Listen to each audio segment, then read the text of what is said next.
Think about everything you learned in history class. Ancient Egypt, the pyramids, Mesopotamia, the Roman Empire, maybe a few Greek philosophers. It feels like a vast, sweeping epic. But there is a quiet truth that historians rarely mention. Modern humans, people with the exact same anatomical structure as you, have been walking this earth for more than 300,000 years. Every textbook, every monument, every recorded dynasty only accounts for the last 5,000 years. That is less than 2% of our story. So, where is the other 98%? What were humans doing for those missing 295,000 years? There are no written records, no ruined kingdoms to excavate. For most of our existence, we left almost nothing behind but scattered stones, silent bones, and mysteries painted deep inside the dark bellies of caves. But this is not an empty era. This is deep time, a scale so unimaginably vast that entire civilizations rise and collapse in what amounts to the blink of an eye. During those missing millennia, people with the exact same brains, the same capacity for love, creativity, and wonder, were living full, rich lives. They crossed frozen oceans, adapted to wild landscapes, and stared up at the exact same stars you see tonight, asking the very same questions. If you are listening to this to fall asleep, you are in exactly the right place. But before you drift off, tell me in the comments, where are you resting tonight and what time is it? I love seeing this global campfire, all of us connect across time zones, listening to the echoes of our ancient past. Now, let us step back into the dark. Close your eyes for a single moment and picture a face. It is a face that looks exactly like yours. They are us. They are completely, undeniably human. Now place them beneath the sky with no airplanes, no electric glow on the horizon, no roads, no written words. Place them in a world enveloped by the deep, resonant silence of nature. The air here is clean and rich with the scent of damp earth, blooming savanna grass, and the distant promise of rain. Imagine stepping backward into that vast, beautiful, pristine quiet.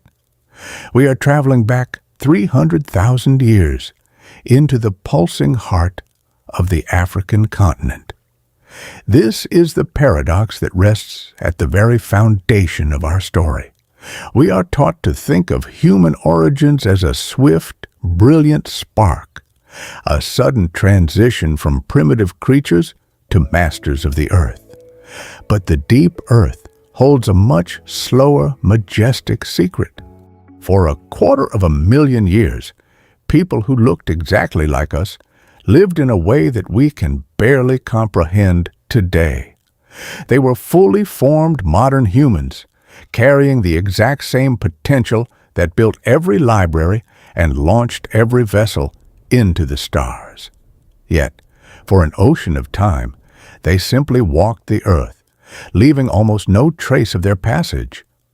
The oldest echoes of our particular shape come from a quiet, windswept place called Jebel Irhoud, in what we now know as Morocco.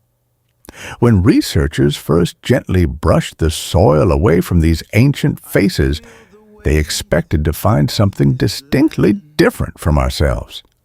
Instead, the features staring back at them through the millennia were astonishingly familiar. High, rounded skulls, delicate flat faces, the distinct shape of a human chin. The earth finally told them a story that pushed our beginnings back by over 100,000 years, deep into the mists of 300 millennia ago. And this dawn did not happen in just one isolated corner of the world. Similar traces slowly began to surface across the vast, sun-drenched expanses of the African continent. In the high valleys of Ethiopia, in the rich southern tips of the land, across the shimmering lakes of Kenya. This was a magnificent continent-wide awakening. Multiple groups, separated by vast distances, were all slowly blossoming toward the same biological destiny. They were a breathing, interconnected web of life, moving like gentle currents across the plains, blending around fires, unified by the same beating heart. But here is the mystery that echoes through the quiet halls of our deep past. Having a modern body does not automatically mean having what we would recognize as a modern mind. The people walking the savannas 300,000 years ago had brains the exact same size and structure as the one you are using to understand these words right now. The hardware was flawlessly in place. They had the ability to learn language, to create art, to feel strong emotional connections. But were they thinking the way we think? Were they looking up at the heavy canopy of the Milky Way and feeling that familiar aching wonder about their place in the universe? For an incredibly long time, the Earth offers us no answers, just a profound, mesmerizing silence. We find their elegantly crafted stones, shaped with care to gather the bounty of the land. We find the ashes of their ancient fires where they gathered in the dark. But for over 100,000 years, we find nothing that whispers of art. The archaeological record from this early dawn is wonderfully quiet. They lived in profound harmony with their surroundings. They lived simply, leaving almost no trace of an inner world. There are no carved pendants, no painted cave walls to signify a higher philosophical consciousness. It creates a deeply hypnotic question. Did they always have the capacity to dream, to paint, to philosophize, but simply felt no need to express it in ways that would outlast them? Perhaps their art was spoken in the wind or traced in the sand to be washed away by the tide, or perhaps the spark of abstract thought was a slow, deliberate ember, taking tens of thousands of years to finally catch fire. For an unimaginably long time, the physical record remains perfectly, frustratingly silent. It is a vast ocean of unrecorded human experience. As they moved through this immense, slow-turning world, they were not the only humans walking the earth. Between 300,000 and 40,000 years ago, the planet was a beautifully diverse mosaic of human lives. Earth was home to at least 5 different human species, all existing under the same sky, breathing the same air, listening to the same storms. In the snow-dusted forests and deep valleys of Europe and Western Asia, there were the Neanderthals. For so long they were misunderstood as simple shadows, but they were beautiful, resilient minds. They crafted exquisite tools, survived the crushing cold of the glaciers, and were the first to carefully lay their loved ones in the earth when they passed. They had their own quiet wisdom. They were intelligent, capable of building hearths and caring deeply for their own. Far to the east, across the endless plains of Asia, wandered the Denisovans. We know them only from the faintest whispers in the ground, a tiny fragment of a finger bone, a single tooth resting in a Siberian cave. Yet their presence was vast. Our ancestors walked beside them, sharing the quiet nights. There were others too, small, gentle folk living on distant tropical islands, slipping quietly through the dense forests. All of these beings were human. All of them gathered around fires.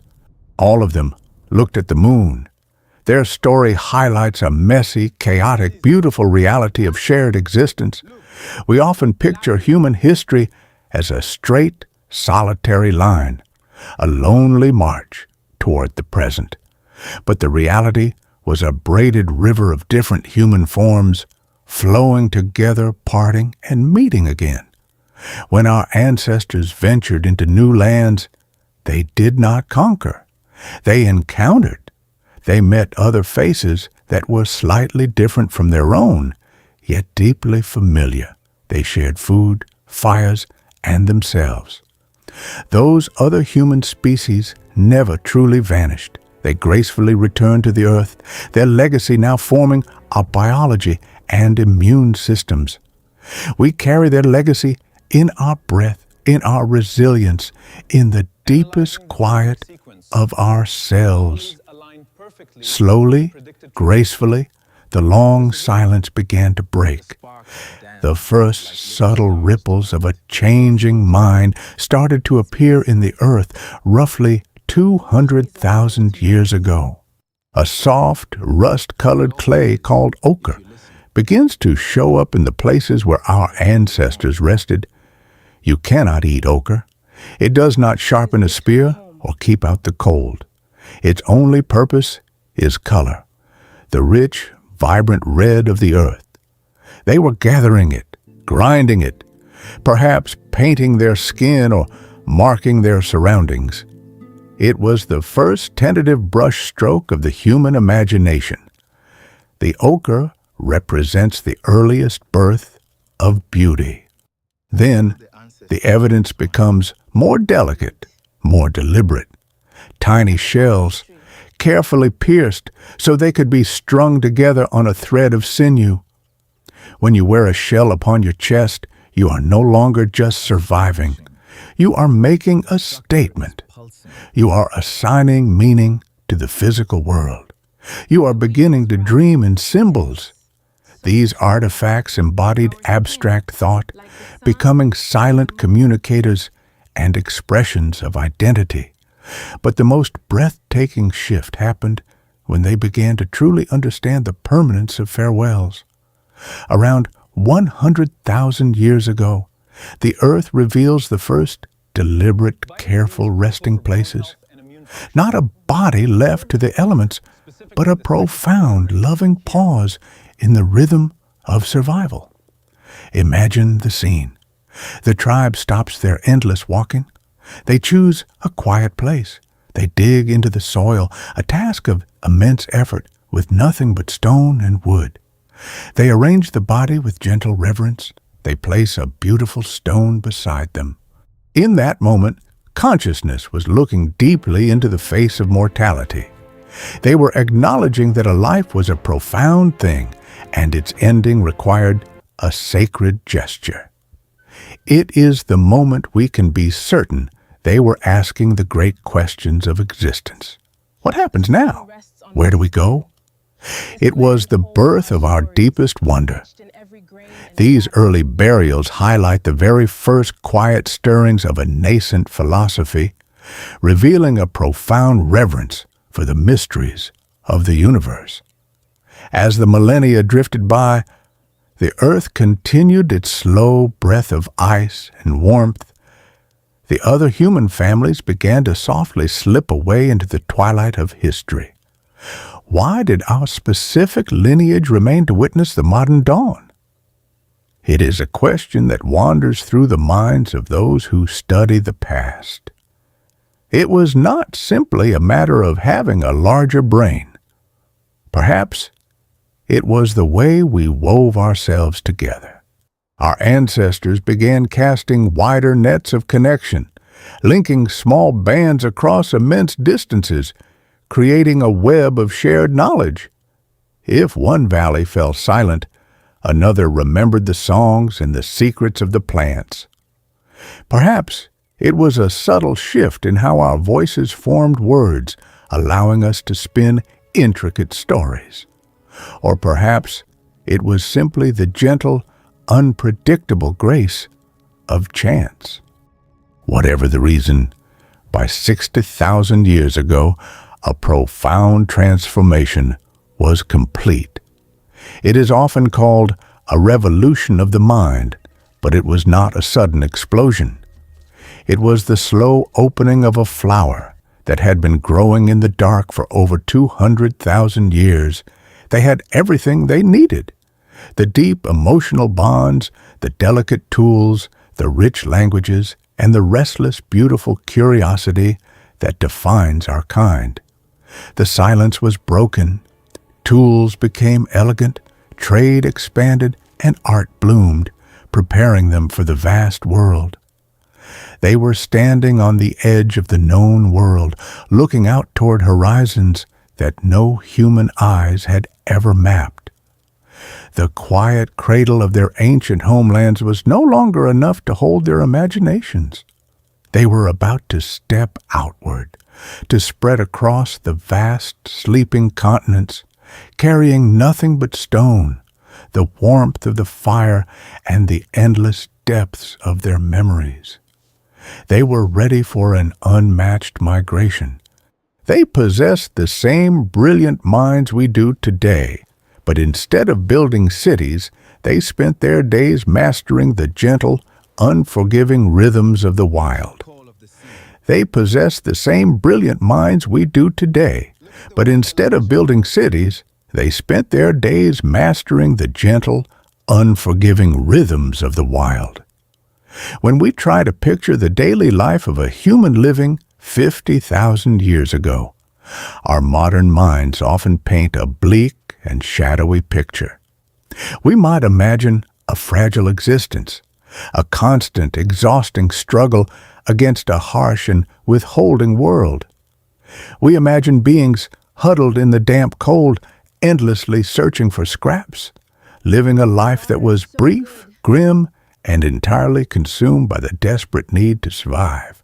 But this image is a profound misunderstanding of who our ancestors truly were. It is a distortion that prevents us from seeing the breathtaking beauty of their reality. The truth is far more magnificent, far more gentle, and strangely, far more relaxing. To truly understand them, we must step out of our modern rush and walk alongside them for a single, ordinary day.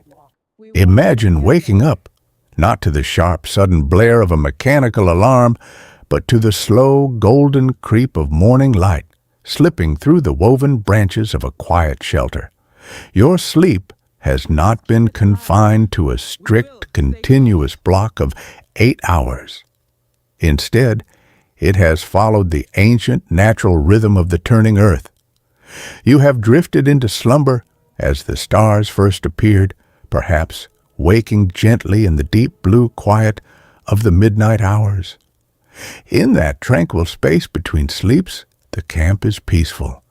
You might have heard the soft crackle of a fire being tended, the gentle murmur of an elder softly humming a familiar melody, or the rhythmic breathing of your family resting safely beside you. You lay awake for a while, letting your thoughts drift like smoke, feeling the cool comfort of the earth beneath you before sinking back into a second, deep rest as the night air cooled the landscape. Now, as the morning arrives, you stretch your limbs, feeling the dew-heavy breeze softly touching your face. There is no urgency in your movements. The day begins with a calm, collective sigh. The tribe stirs slowly, greeting one another with quiet, affectionate murmurs. You rise and step toward the communal hearth, where the white ashes from last night still hold a deep, glowing heat. Someone is already placing a few dry twigs upon the embers, blowing softly until a bright, cheerful yellow flame dances into the morning air. There is no desperate hunger here. The physical remnants they left behind tell us a surprising, magnificent story. These ancient wanderers were remarkably well nourished, possessing strong, towering frames and vibrant, robust health. Free from the cramped, sedentary conditions of the settlements that would come thousands of years later, they breathed crisp air and drank from pure, untouched streams. Breakfast is a simple, peaceful affair. gathered from the abundant harvest of the day before. Perhaps there is a handful of dried berries, sweet and concentrated in their rich flavor, along with heavy roasted tree nuts, and strips of carefully preserved nourishment that have been cured by the fragrant smoke of ancient woods. You eat slowly, savoring each bite until you are pleasantly full, surrounded by the quiet chatter and easy laughter of your closest companions. And then, as the sun warms the canopy above, the day's tasks gently begin. But the work of this era looks nothing like the grueling labor of modern times. It is here that we encounter a concept that scholars have beautifully termed the original affluent society. Affluence, in this deep past, did not mean the accumulation of endless heavy possessions. It meant something far more valuable and profound. It meant that all of their material needs could be met with astonishing ease, leaving them with an immense, luxurious abundance of time. Time to rest, time to wander, time to simply be present in the living world. When they set out into the vast landscape to gather their sustenance, they did not move with the hurried, frantic anxiety of people on the brink of starvation. They moved with the deliberate, graceful confidence of master botanists walking calmly through their own magnificent, boundless garden. Gathering was not a random, desperate search. It was a highly sophisticated science, passed down through countless generations of quiet observation. A skilled gatherer could look across a meadow that appears as a simple, uniform sea of green to our untrained eyes, and read it like an intricate, perfectly illustrated map. They knew precisely which unremarkable leaves hid nourishing, sweet roots resting just beneath the surface of the damp soil. They knew exactly how many days it would take for a specific, delicate flower to transform into a ripe, heavy fruit. This profound, encyclopedic knowledge was their greatest, most cherished treasure. They walked the earth with a deep respect for the rules of the forest, moving in perfect rhythm with the shifting light. They understood the delicate balance of the seasons, knowing when to harvest and when to let the earth rest. They knew that the wilderness required careful attention, so they observed the plants closely, tested them gently, and remembered their secrets. Their mental library of flora was vast, holding soothing remedies for winter fevers, rich balms for weary muscles, and comforting teas brewed from rough tree bark to quiet an aching head. They gathered exactly what the day required, filling beautifully woven baskets with wild grains, sweet tubers, and fresh herbs, guided by an ancestral memory that intimately mapped every flowing stream and every shadowed, whispering grove. The tracking of the great animals was an equally profound and majestic art. It was not a chaotic or aggressive pursuit, but a slow, deeply respectful dance with the grand rhythms of the landscape. These trackers were naturalists of the highest order, intimately connected to the pulse of the living world. They could read the entire story of a waking morning in a single, softly broken twig, in the faint impression of a hoof gently pressed into the damp river mud, or in the subtle shift of the wind carrying the distant sweet scent of approaching rain. They worked together in quiet, fluid cooperation, communicating with barely perceptible hand gestures and the soft, mimicking calls of local birds. They understood the psychology of the creatures they shared the land with, anticipating their movements with a reverent, silent grace.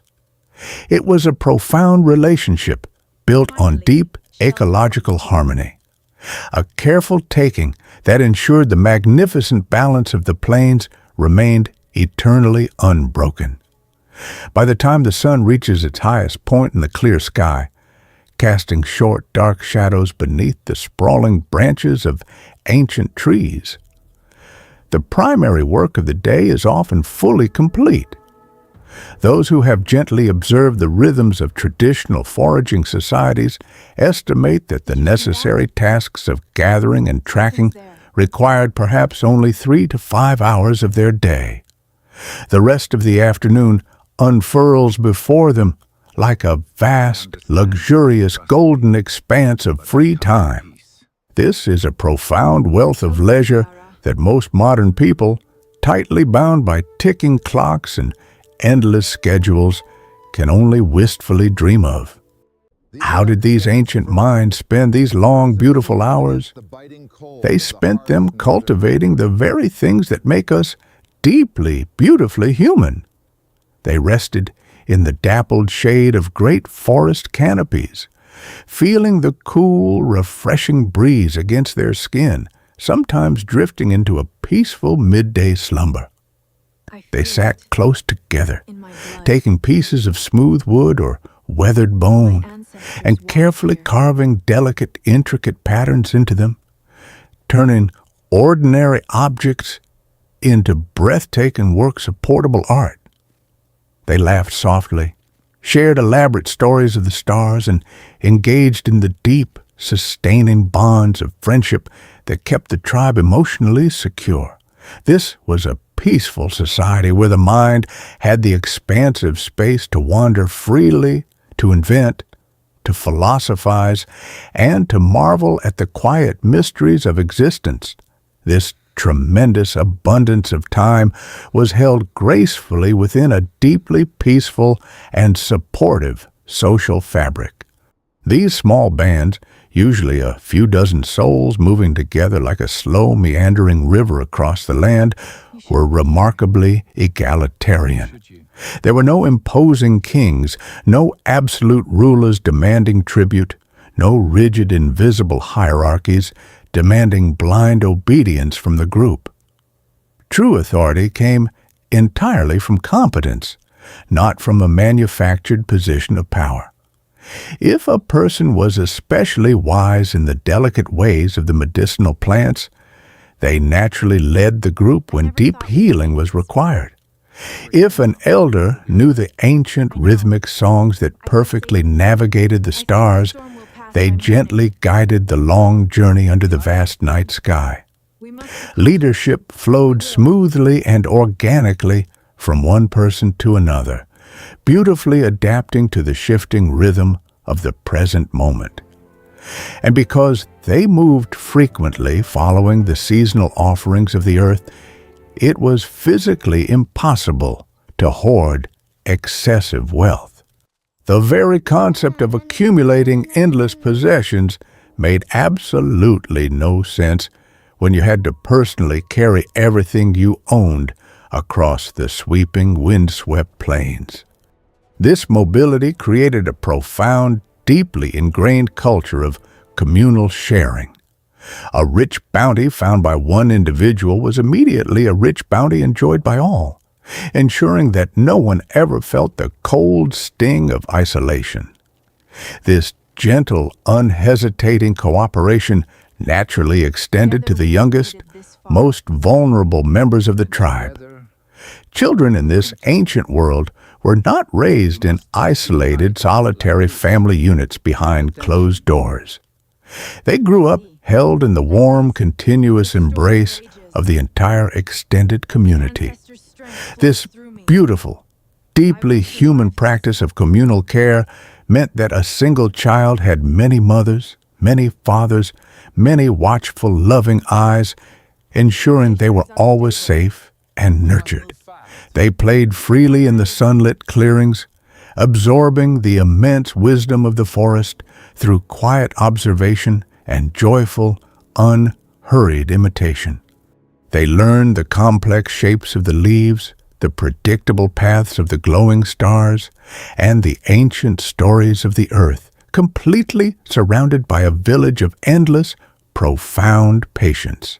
For over 200,000 years, This harmonious, immensely sustainable existence was the primary unbroken human condition. It was an incredibly successful, brilliantly adapted way of living, perfectly in tune with the beautiful, ever-shifting world around them. They lived with profound intention and deep ecological awareness, moving lightly upon the earth, walking with a graceful reverence, ensuring their footsteps left no permanent damaging scars upon the beautiful, sacred land. Their physical health was wonderfully vibrant, resilient, and incredibly strong. Their ancient communities were fiercely tight-knit and deeply loving, and their minds were exceptionally bright, endlessly curious, and awake. They were not simple, primitive beings enduring a miserable life while waiting for a better, industrialized future to finally arrive. They were the brilliant, contented masters of their own serene, opulent reality, perfectly at home in the vastness of nature.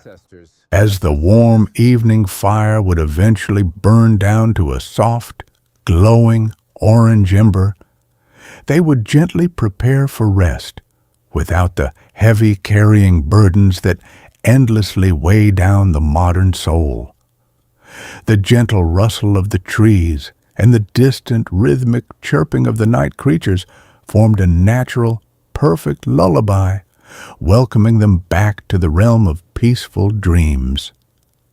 They slept knowing that tomorrow would bring the same reliable, beautiful routines, the same familiar, supportive faces, and the exact same quiet, steady connection to the immense, living, breathing world.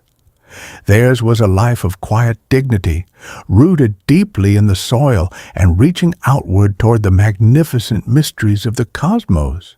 Their days were measured by the sun and shared meals, but their minds were already reaching into the darkness, preparing to leave breathtaking marks in the deepest corners of the earth.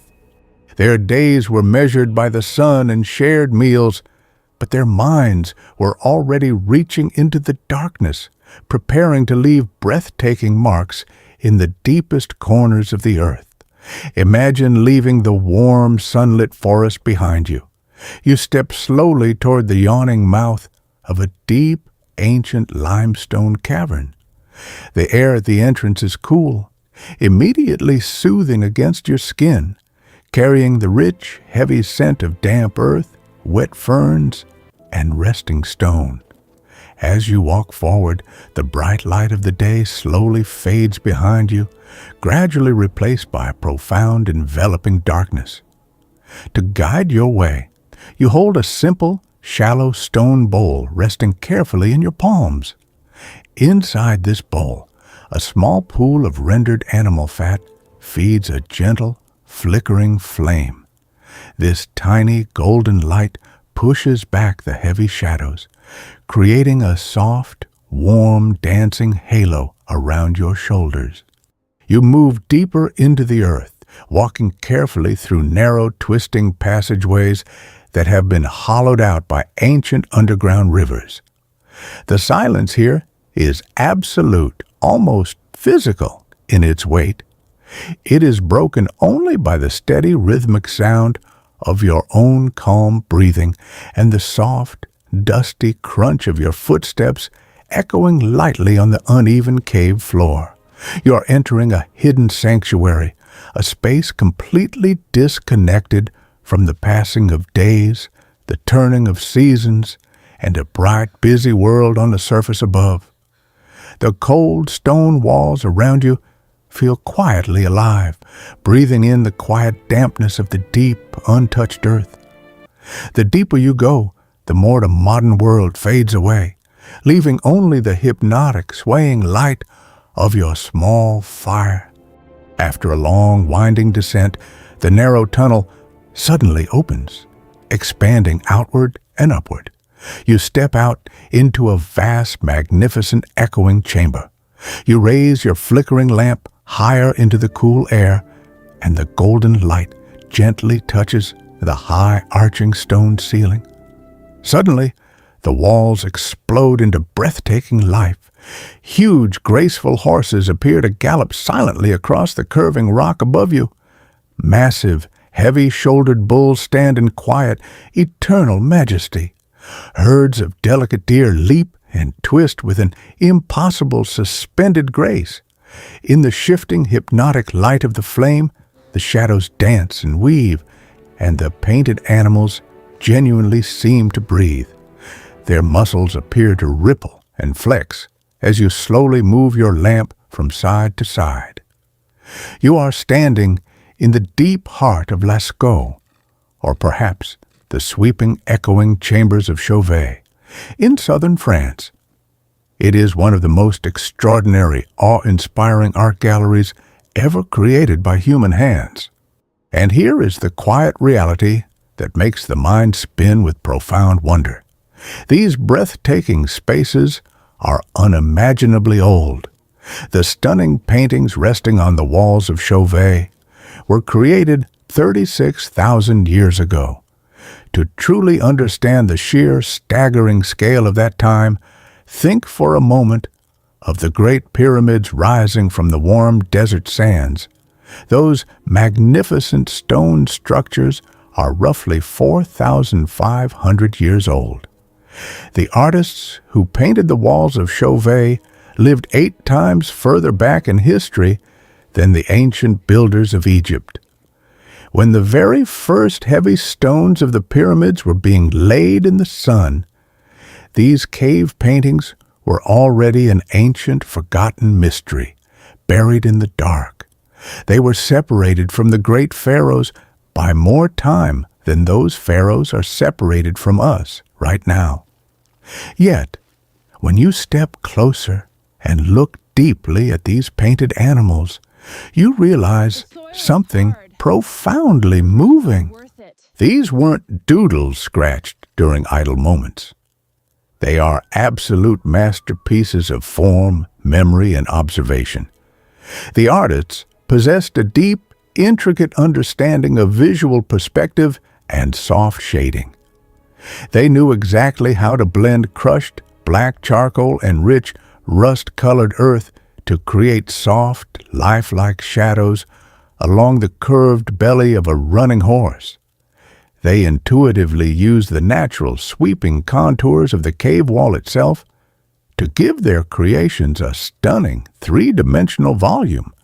A gentle bulge in the solid rock perfectly becomes the heavy, muscular shoulder of a charging bison. A subtle crack in the stone transforms seamlessly into the slender, powerful leg of a leaping deer. They achieved this artistic mastery using the simplest of tools, yet with a brilliant technique that easily rivals the most celebrated painters of our modern age. They would gently blow finely ground pigment through hollow bird bones or slender reeds, creating soft, beautifully airbrushed edges that fade perfectly into the stone. They would use their fingertips to carefully smudge and blend the dark charcoal, achieving a delicate, smoky gradient of light and shadow. They completely understood the complex concept of overlapping, placing one graceful animal slightly behind another to create a profound, convincing illusion of depth. This was not a lucky accident. This was immense, deliberate skill, cultivated over years of quiet, patient observation, and passed down from older master to young apprentice in the hushed, flickering light of the deep underground. But beyond the sweeping herds of horses and deer, the caves hold a much more intimate, deeply moving signature. Sprinkled across the vast walls, sometimes tucked away into quiet, hidden corners, are hundreds of human handprints. They are simple, elegant stencils, created by placing a warm hand flat against the cold stone and gently blowing red or black pigment over it. When the hand is pulled away, a negative image remains, a delicate ghost of a presence, a perfect, timeless silhouette. If you were to reach out and place your own hand gently over one of these ancient prints, you would feel a sudden, breathtaking connection stretching across tens of thousands of years, your palm resting exactly where their palm rested, your fingers aligning with the empty spaces they left behind. When you look closely at these beautiful stencils, you will notice something deeply fascinating. Many of the prints show hands with shortened silhouettes. For a long time, this was misunderstood as a sign of hardship. But a much more peaceful, beautiful truth has softly emerged. These folded fingers were a deliberate, expressive choice. They were a peaceful, ancient sign language created by gently folding the knuckles back against the stone before the colorful pigment was blown. It was a silent, graceful communication, a complex, quiet code of meaning shared warmly between the people of the tribe, preserved forever in the solid rock. Through these delicate handprints, they were saying the simplest, most profoundly human thing imaginable. I was here. I existed. I witnessed the beauty of this world, the desire to leave a mark, to be remembered, to matter, is woven into the very fabric of who we are. The dreaming spirit of these ancient people was not confined to the deep, silent caves. As they moved slowly through the vast, open landscapes of the ancient world, they carried their creativity resting in the palms of their hands. They carved exquisite miniature sculptures out of hard ivory, polished bone, and soft, yielding stone. Around 35,000 years ago, they began to shape small, beautiful figures of women, crafted with an honoring focus on the nurturing form. These tiny, perfectly polished carvings fit comfortably within the gentle curve of a human hand. They were crafted with immense care, their surfaces worn smooth by years of being held and rubbed by human thumbs. They likely served as comforting talismans, symbols of warmth, vibrant life, and the enduring power of creation. When you travel across a wild continent, walking for countless miles under the open sky, you choose to carry only what is absolutely essential. The fact that they chose to carry art, to invest quiet hours into carving delicate beads and shaping graceful pendants, tells us that beauty was an absolute necessity for the human soul. And their quiet world was not only painted and carved, it was also filled with magnificent melodies. Around 40,000 years ago, someone sat patiently by a quiet fire, took the hollow bone of a large bird, and carefully pierced it with perfectly spaced holes. They raised the smooth bone to their lips, breathed their warm life into the delicate instrument, and the world's first known flute sang out into the ancient, crisp air. These were not simple whistles meant only for making noise. They were sophisticated, meticulously crafted instruments, highly capable of producing a beautiful musical scale. Now, bring that delicate bone flute back down into the deep, painted cave chamber.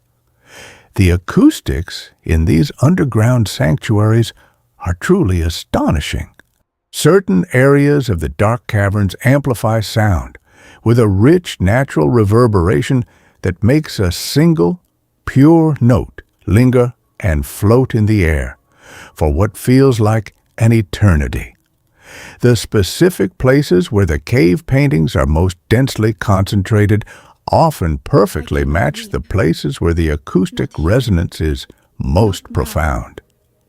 They did not just paint the walls in silence. They filled these deep, stony sanctuaries with beautiful, rolling sound. Imagine the profound sensory experience of standing in that cavern 30,000 years ago. The hypnotic, rhythmic flickering of the animal fat lamps casting warm, dancing light on the painted herds.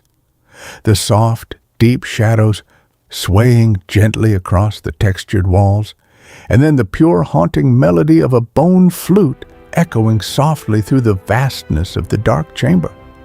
It would have been a profoundly transcendent experience, a perfect, harmonious symphony of light, art, and music. They were creating an immersive sanctuary of the mind, a place where they could step completely away from the vastness of the outside world and cultivate a deep, rich inner life. They were looking at the world with brilliant, sensitive clarity, dedicating their time to creating things of pure, enduring beauty. They have always been dreamers, always been human. Every single note drifting through the cavern was a quiet, gentle rebellion against the silence of the ancient world. They were declaring that their lives were not simply measured by the food they gathered, but by the magnificent visions they shared. This was a beautiful, deeply peaceful legacy given freely to all the souls yet unborn. The firelight slowly dims, leaving the painted horses to rest in the dark until the next generation arrives to witness their eternal grace. They had captured warmth, beauty, and memory in solid stone. But outside those sheltered sanctuaries, the planet was plunging into a relentless, endless winter. They had captured warmth, beauty, and memory in solid stone.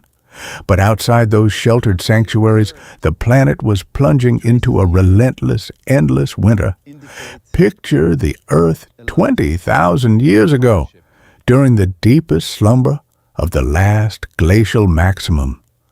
The world was slowly, majestically transforming into an immense, quiet expanse of gleaming white and deep shadow blue. Vast, heavy sheets of ice, some nearly 2 miles thick, crawled silently across the upper halves of the continents. These slow-moving glaciers embraced the lands we now know as Northern Europe, vast stretches of Asia, and the wide territories of North America. So much of the Earth's water was locked away within these silent, frozen mountains that the oceans themselves began to retreat. The sea levels dropped dramatically, slowly pulling back to reveal wide, sweeping land bridges that connected distant continents in a vast, cold embrace. The night skies were breathtakingly clear, filled with stars that burned with an icy, piercing brilliance against the absolute blackness of the heavens. The planet was a freezer, and your ancestors were living in it. Yet, in this hushed, frozen landscape, they did not merely endure. They found a way to beautifully thrive. The air was incredibly dry and razor crisp. The wind sweeping down from the towering glacial shelves carried a heavy, profound chill.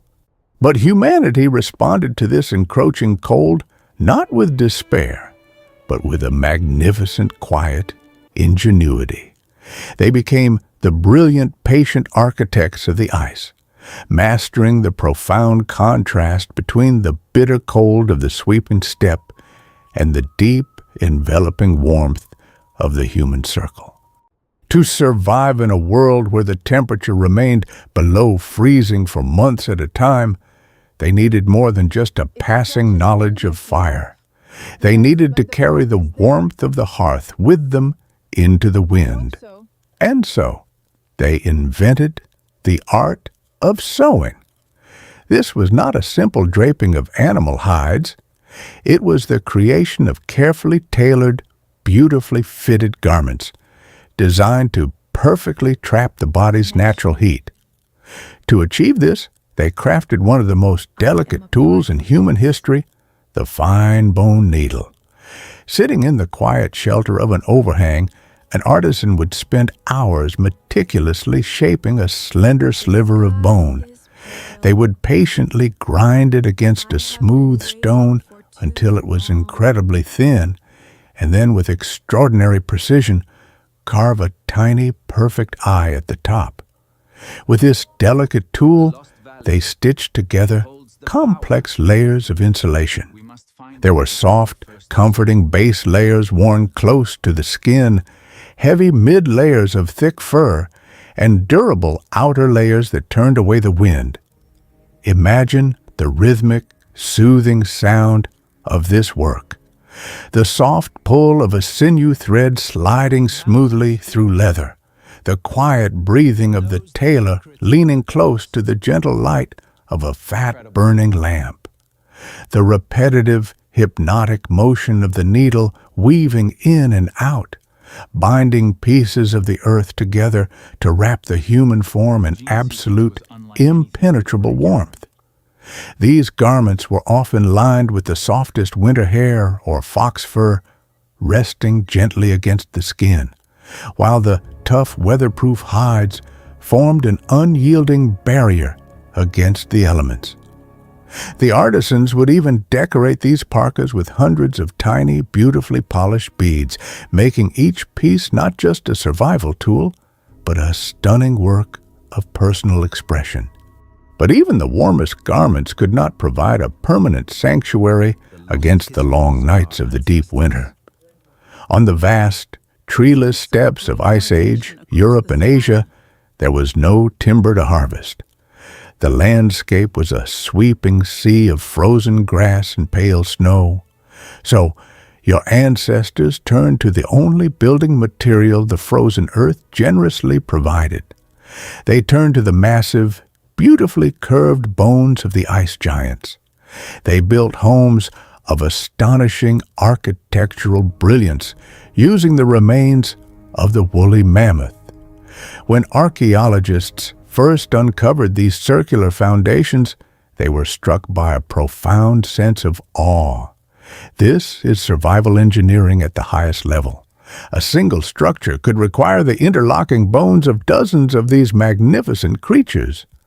First, they would carefully arrange the heavy skulls in a wide, perfect circle to form a solid foundation. Then, they would take the long, sweeping tusks and sturdy leg bones, interlocking them gracefully overhead to create a beautiful, soaring dome. Over this sturdy frame, they would stretch thick, heavy hides, carefully packing the edges with dense, insulating earth and soft moss. Inside these immense shelters, the atmosphere was completely transformed. Outside, the Ice Age wind might howl and whistle, throwing cascades of sharp snow across the barren plains. But inside the mammoth bone hut, the air was heavy, quiet, and profoundly warm. In the very center of the floor, a carefully managed hearth glowed with a steady, intense heat. Because wood was scarce, they burned the dense, marrow-rich animal bones themselves, producing a clean, powerful, enduring warmth. Close your eyes and place yourself inside one of these ancient, sheltered spaces. The contrast is deeply, beautifully lulling. Just inches away, beyond the thick walls of hide and bone, the freezing wind sweeps across a landscape locked in ice. You can hear it singing a lonely, distant song, but here, inside the glowing amber light of the hearth, you are enveloped in a cocoon of absolute safety. The temperature is so comfortable, so surprisingly warm, that you can shed your heavy outer layers. The air smells of rich earth, wood smoke, and the comforting scent of your family gathered close. The walls glow with a soft golden radiance from the dancing flames. Shadows sway gently across the curved ceiling of interlocking tusks, moving like slow, sleepy giants.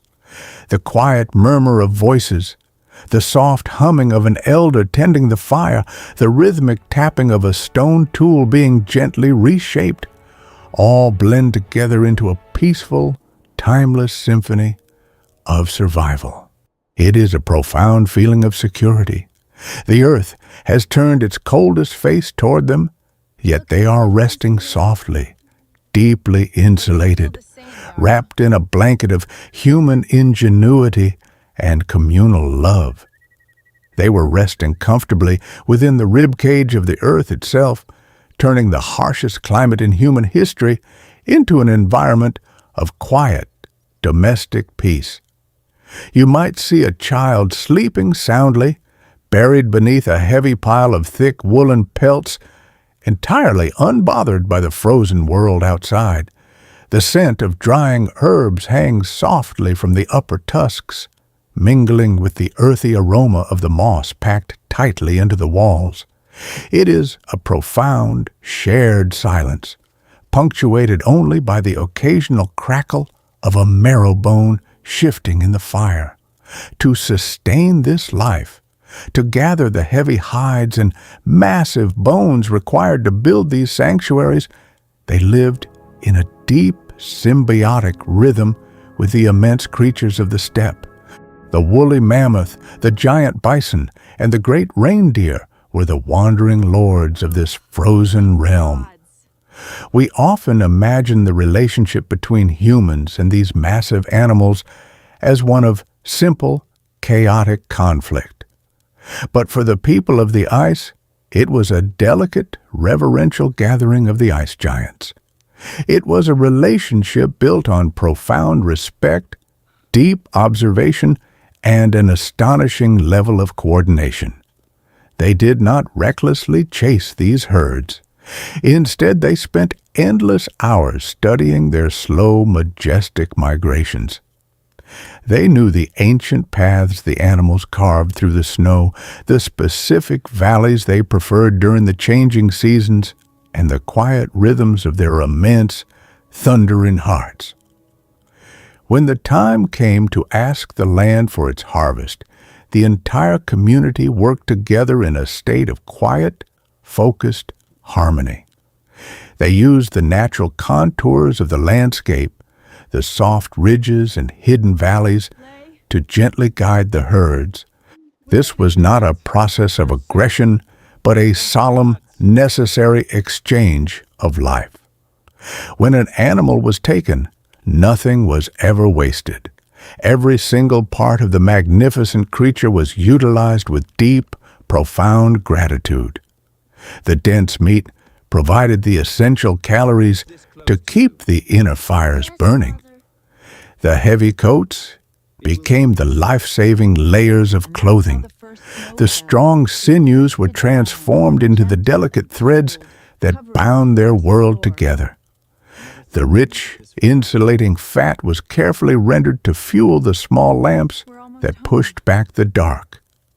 The mammoth was entirely integrated into their existence, revered not just as sustenance, but as the foundational pillar of their survival.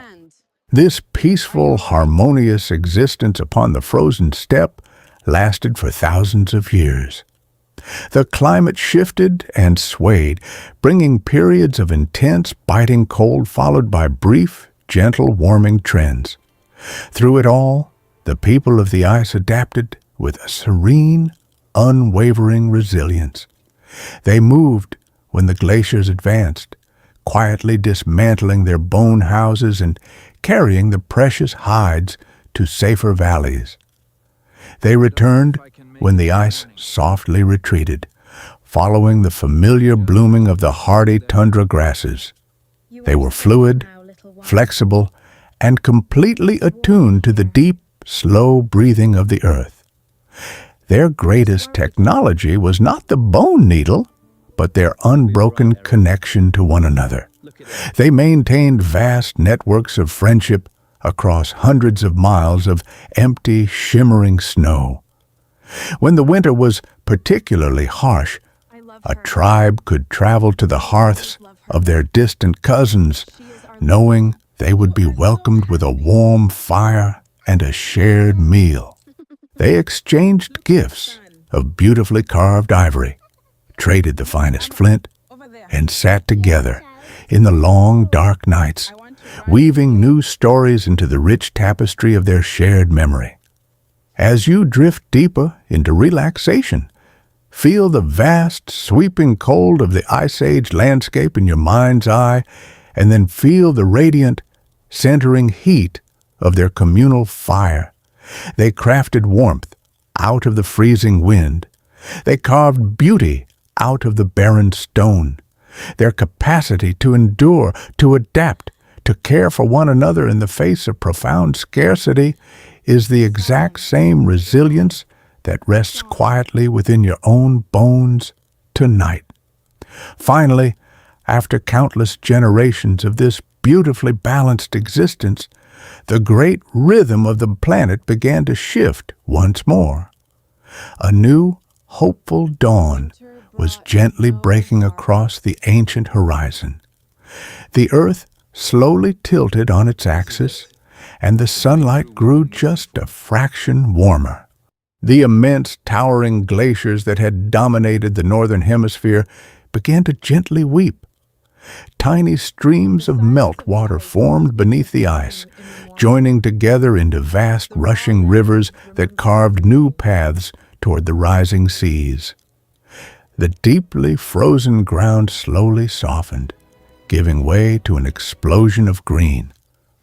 The last glacial maximum, the longest, deepest winter our species had ever known, was peacefully coming to an end. The people of the ice stepped out of their mammoth bone shelters, feeling the unfamiliar, gentle warmth of a changing sun upon their faces. The world was transforming around them, opening up, breathing out after a long, suspended breath. They had outlasted the deepest freeze the earth could offer, and as the glaciers slowly began to melt, a vast, uncharted horizon beckoned them forward. They had outlasted the deepest freeze the earth could offer, and as the glaciers slowly began to melt, a vast, uncharted horizon beckoned them forward. Picture a gentle, rhythmic tide washing over a pristine, untouched beach. Imagine a single, bare footprint pressed softly into the wet, dark sand. The water recedes with a soothing hiss, leaving the shape perfectly outlined in the fading golden light of dusk. The person who left that mark is already walking further down the shoreline, looking ahead into the twilight. Behind them lies the immense, familiar warmth of their African homeland. Ahead of them lies the entire world, silent, untouched, and quietly waiting. This was not a hurried escape. It was not a grand, organized campaign to claim the earth. It was simply a slow, eternal stroll, guided by the pull of gentle curiosity and the reliable, comforting rhythm of the crashing waves. Let us completely slow down the clock, remove the hurried maps and the frantic, rigid timelines of modern history books. Imagine instead a migration that moved at the speed of a wandering daydream. A small family walking along a beautiful, sun-drenched coast, feeling the warm, granular sand shifting softly beneath their bare heels. The air is thick with the sweet scent of salt and blooming coastal flowers. They stop by calm, shallow tidal pools, gently gathering smooth, wave-tumbled shells and tasting sweet, unfamiliar fruits that hang low from the seaside canopy. They move just a few miles down the beach, find a quiet, sheltered cove where the water is a clear, inviting blue, and they simply stay. They build a fire on the sand, watching the sparks drift up to mingle with the evening stars. They tell stories to the steady rhythm of the surf. They raise their children in the warm, salty sea breeze, teaching them how to read the pulling of the tides. Centuries pass in perfect, unhurried peace. The children of their children move another few miles down the coast, perhaps chasing a particularly beautiful flock of seabirds or following the slow, meandering path of a gentle coastal herd. They were following the murmurs of the shoreline, letting the vast ocean be their constant, reassuring companion. The beach in one land softly faded into the beach of another. The climate gently shifted.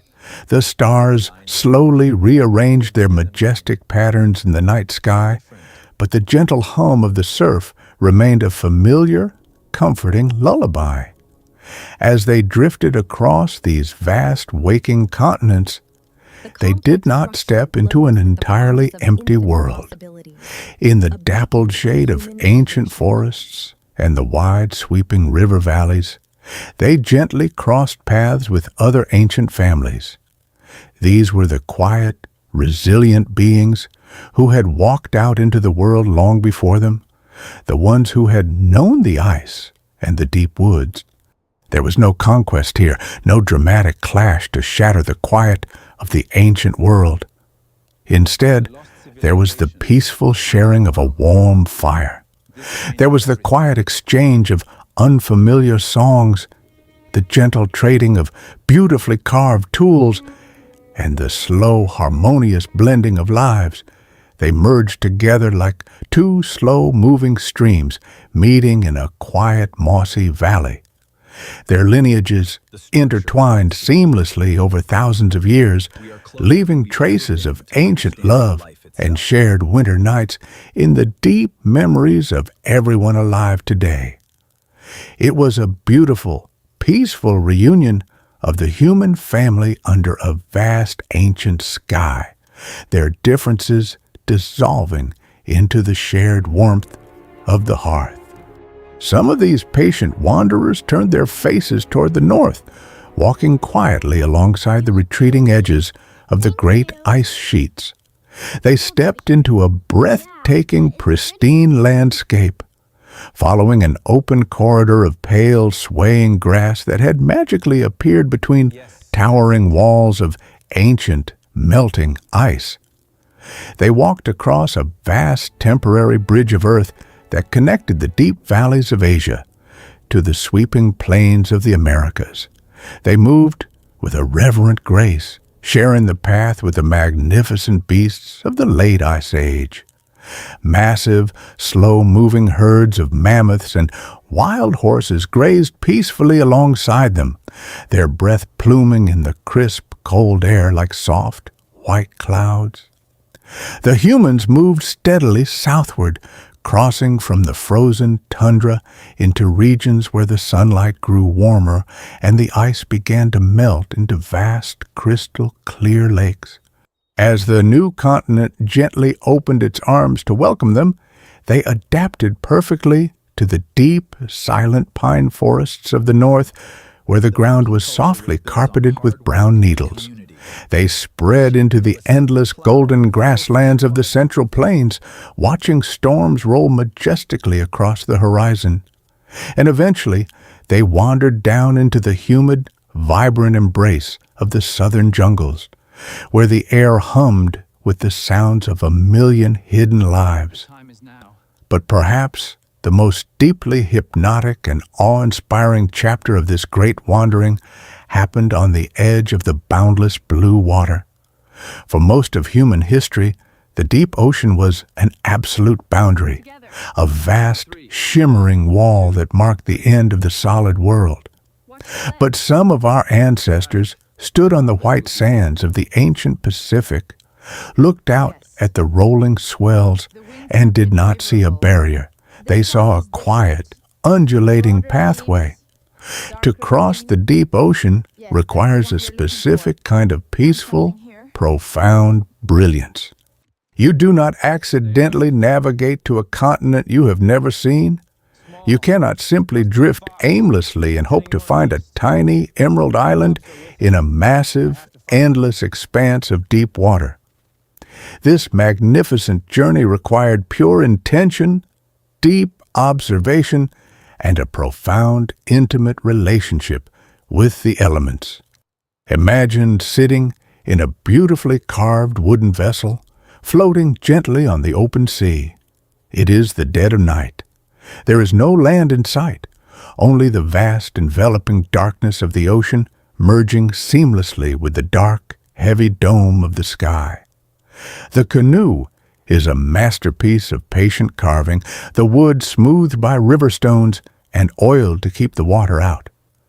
The only sounds are the deep, rhythmic sigh of the ocean and the soft, gentle lapping of water against the curved hull. To the modern mind, separated from the rhythms of nature, this might feel like a disorienting void. But to the ancient navigators, it was a perfectly illuminated, exquisitely detailed map. They lay back against the smooth wood, feeling perfectly safe, cradled by the immensity of the ocean. They looked up and read the constellations not as distant myths, but as reliable ancient friends holding lanterns in the dark.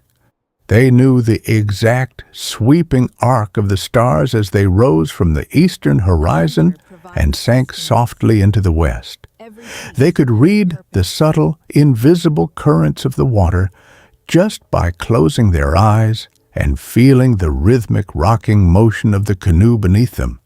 A gentle lift and a rolling drop told them exactly which way the deep currents were flowing.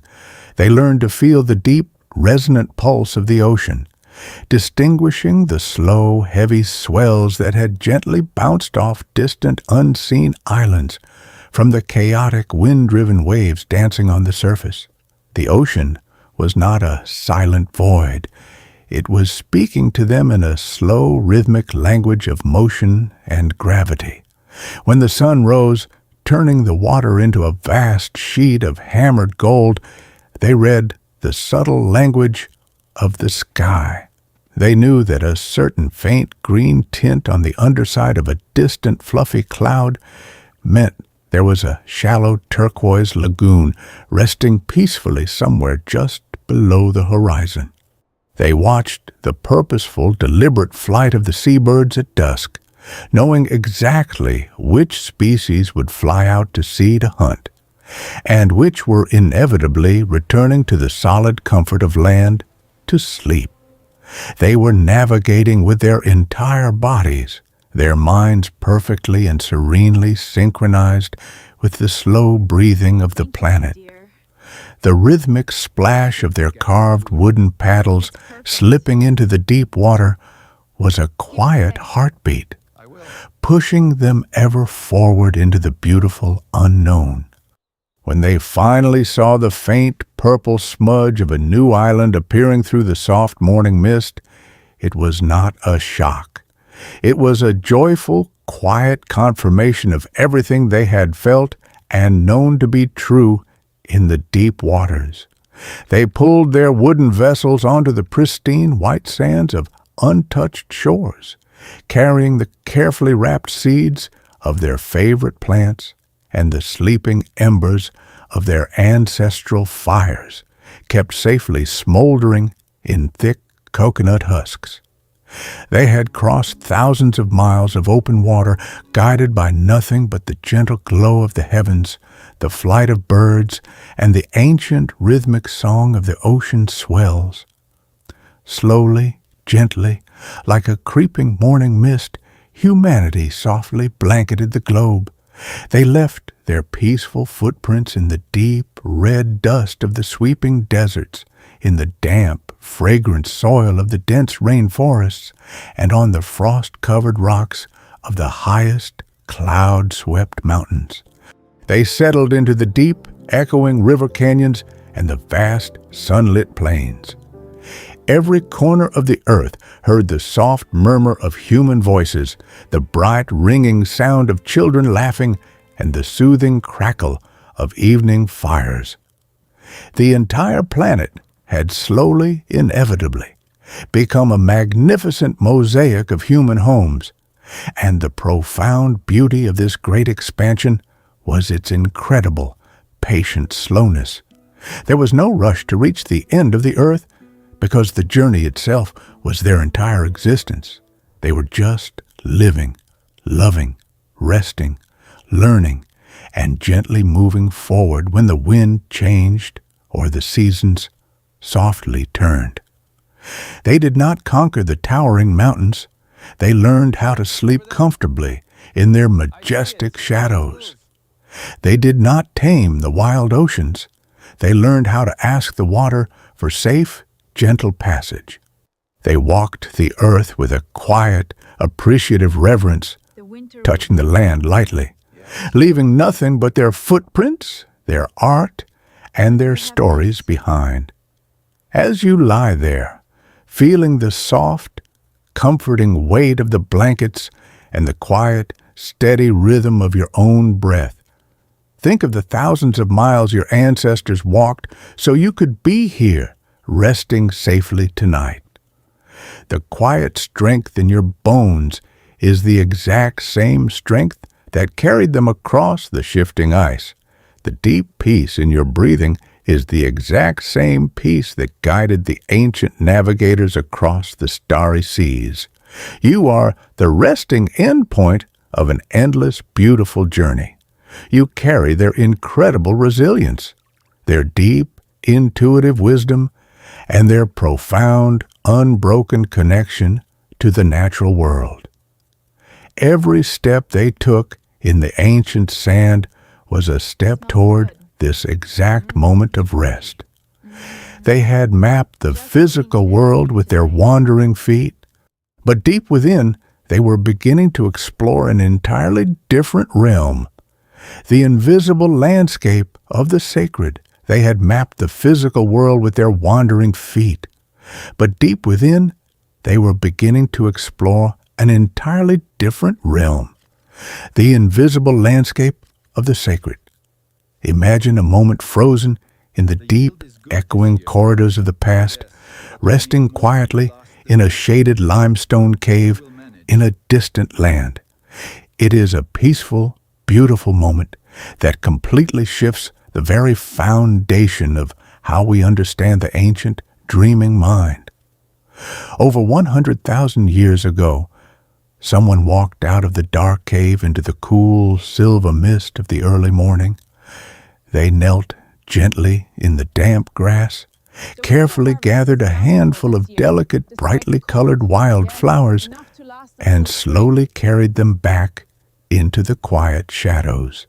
They did not eat these beautiful blossoms. They did not use them to coax a fire from the embers. Instead, they lovingly arranged the fragile petals around the resting body of someone they had deeply loved, someone who had closed their eyes for the final time.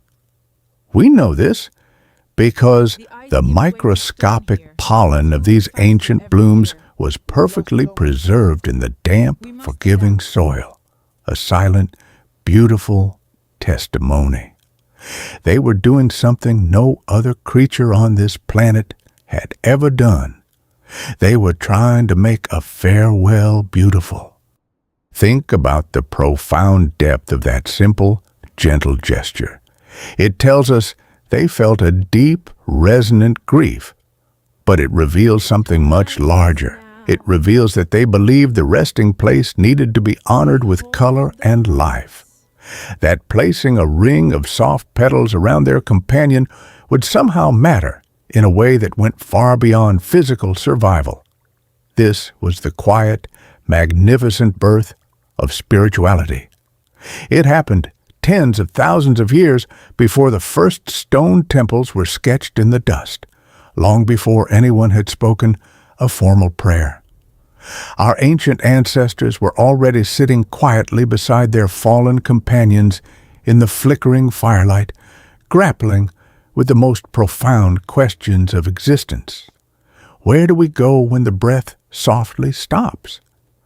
Does the essence of who we are gently continue its journey across an unseen landscape?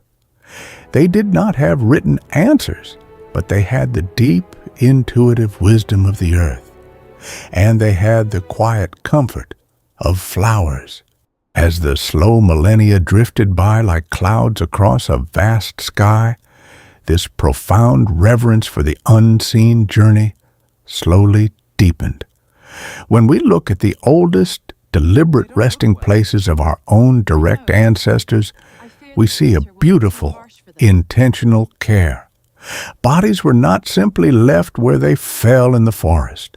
They were positioned with gentle precision within the earth, their hands folded softly over their chests, their faces turned carefully toward the rising sun or the sheltering wall of the cave. And everywhere in these quiet sanctuaries we find the vibrant rust-colored dust of red ochre. They sprinkled this brilliant iron-rich earth over the bodies, rubbing it gently into the skin, packing it carefully around the ones they loved. Gathering and grinding this hard mineral required hours of patient, rhythmic effort. It was an act of deep devotion. Perhaps the deep red color symbolized the warm, rising sun, a silent promise that every dark sunset is inevitably followed by a bright, new dawn. Perhaps it represented the vital, pulsing warmth of life itself, a loving attempt to keep the cold at bay and wrap the departed in a blanket of eternal warmth. Alongside the brilliant red ochre, they began to leave precious, carefully chosen gifts in the soil. A beautifully carved stone blade resting peacefully within the reach of hands that would never move again. A delicate necklace of highly polished shells, strung on fine cord and placed gently over a quiet heart. These careful offerings whisper a crucial, magnificent secret about the ancient mind. They believed that their loved ones were going somewhere, embarking on a long, unseen journey across a hidden landscape, and that they would need these beautiful, familiar things along the way. The end of a physical life was merely a quiet transition, a gentle stepping through a veil into another, deeply mysterious realm. But this profound care for the departed is just the gentle, visible surface of a much deeper, more encompassing worldview. Beneath these touching burial rituals lies a philosophy so vast and beautiful that it completely shifts our understanding of ancient reality. For hundreds of thousands of years, our ancestors lived in a world that was completely, utterly, and profoundly alive. Every single thing they touched, saw, and heard possessed a deep, conscious spirit. This is the perspective we now quietly refer to as animism, but to them, it was not a distant theory. It was simply the absolute breathing truth of their peaceful, daily existence. When they walked through a dense, ancient forest, they were not walking past inanimate objects. They were moving respectfully through a vast, silent council of living, breathing beings. The towering oak tree was not just wood and green leaves.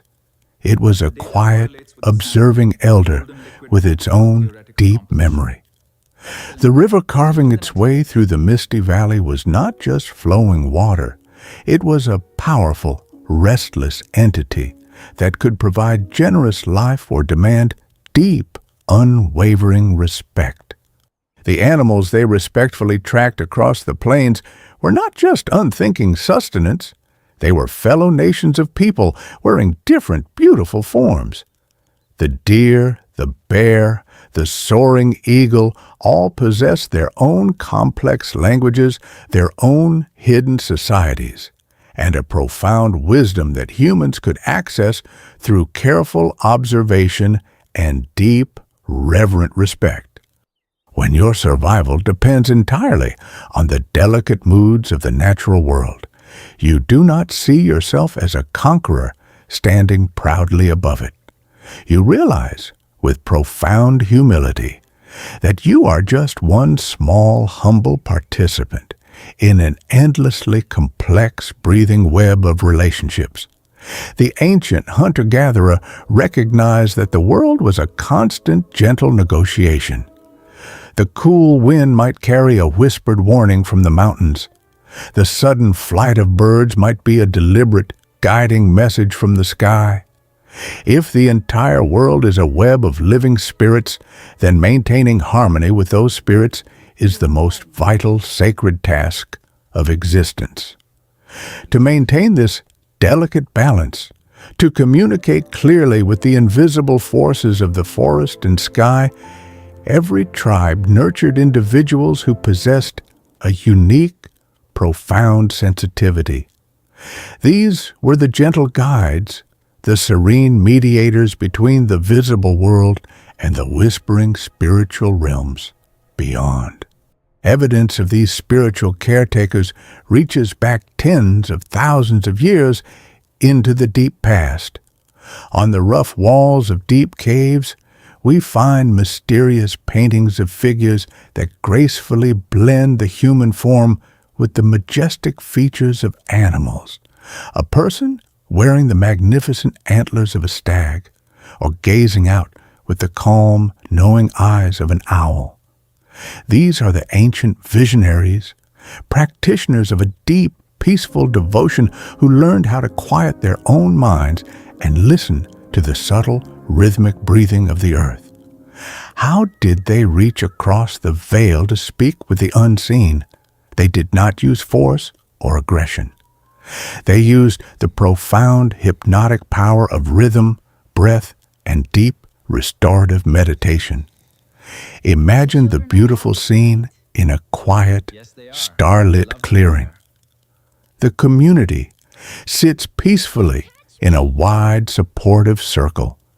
In the center, beside a glowing fire, a guide begins to tap a softly stretched leather drum. The beat is slow at first, perfectly mirroring a resting heartbeat.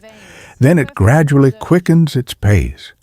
The rhythmic chanting rises into the cool night air, a repetitive, incredibly soothing melody that washes gently over the mind, slowly dissolving the rigid boundaries of the ordinary world.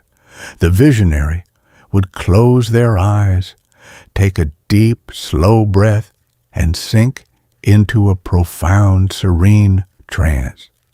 They were also gently guided by an ancient and serene botanical knowledge. Through uncounted centuries of reverent observation, these tribes had learned the deepest, most subtle secrets of the shaded, damp soil. They knew exactly which rare, quietly blooming flowers held the power to gently open the doors of perception.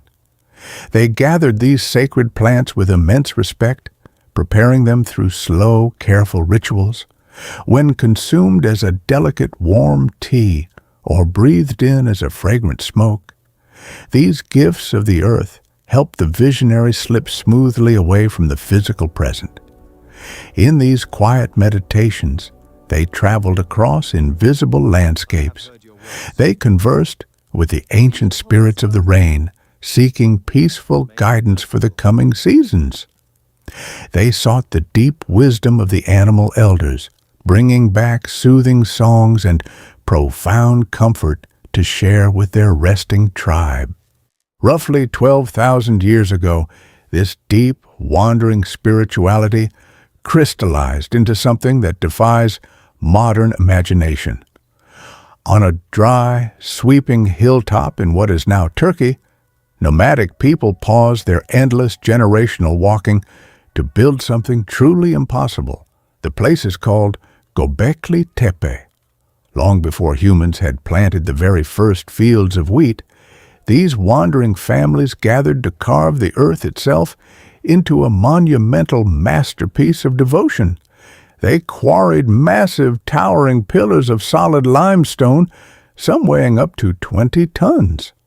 With endless meditative patience, they smoothed these gigantic monoliths and carved them with breathtaking high-relief sculptures. Foxes, lions, scorpions, and graceful birds gently emerged from the pale stone, frozen in eternal watchfulness. They arranged these massive pillars into perfect, concentric circles, creating a colossal sanctuary beneath the sky. This is the oldest known monumental architecture on the entire planet. Why did these people, who still relied entirely on the wild bounty of nature, dedicate decades of exhausting effort to raise these immense stones? They could not eat the limestone. The towering pillars provided no roof to shelter them from the winds. The only answer is the profound, overwhelming power of their spiritual belief. They built Göbekli Tepe because whatever peaceful rituals they performed within those massive stone circles mattered more to them than anything else in their physical world. It was a profound testament to their unwavering dedication, a physical manifestation of a belief so powerful that it could move mountains of solid rock using nothing but human hands and quiet determination. When looking closely at how these massive stones are positioned, a breathtaking realization quietly emerges. These circles were not placed randomly.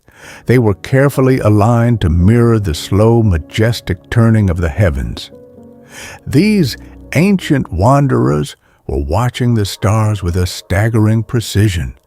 They knew the exact point on the distant horizon where the sun would triumphantly return on the darkest morning of the winter solstice. They tracked the slow, wandering paths of the glowing planets as they drifted through the velvet night. They encoded this cosmic knowledge into solid stone, creating a giant, hypnotic clock that would endure for millennia.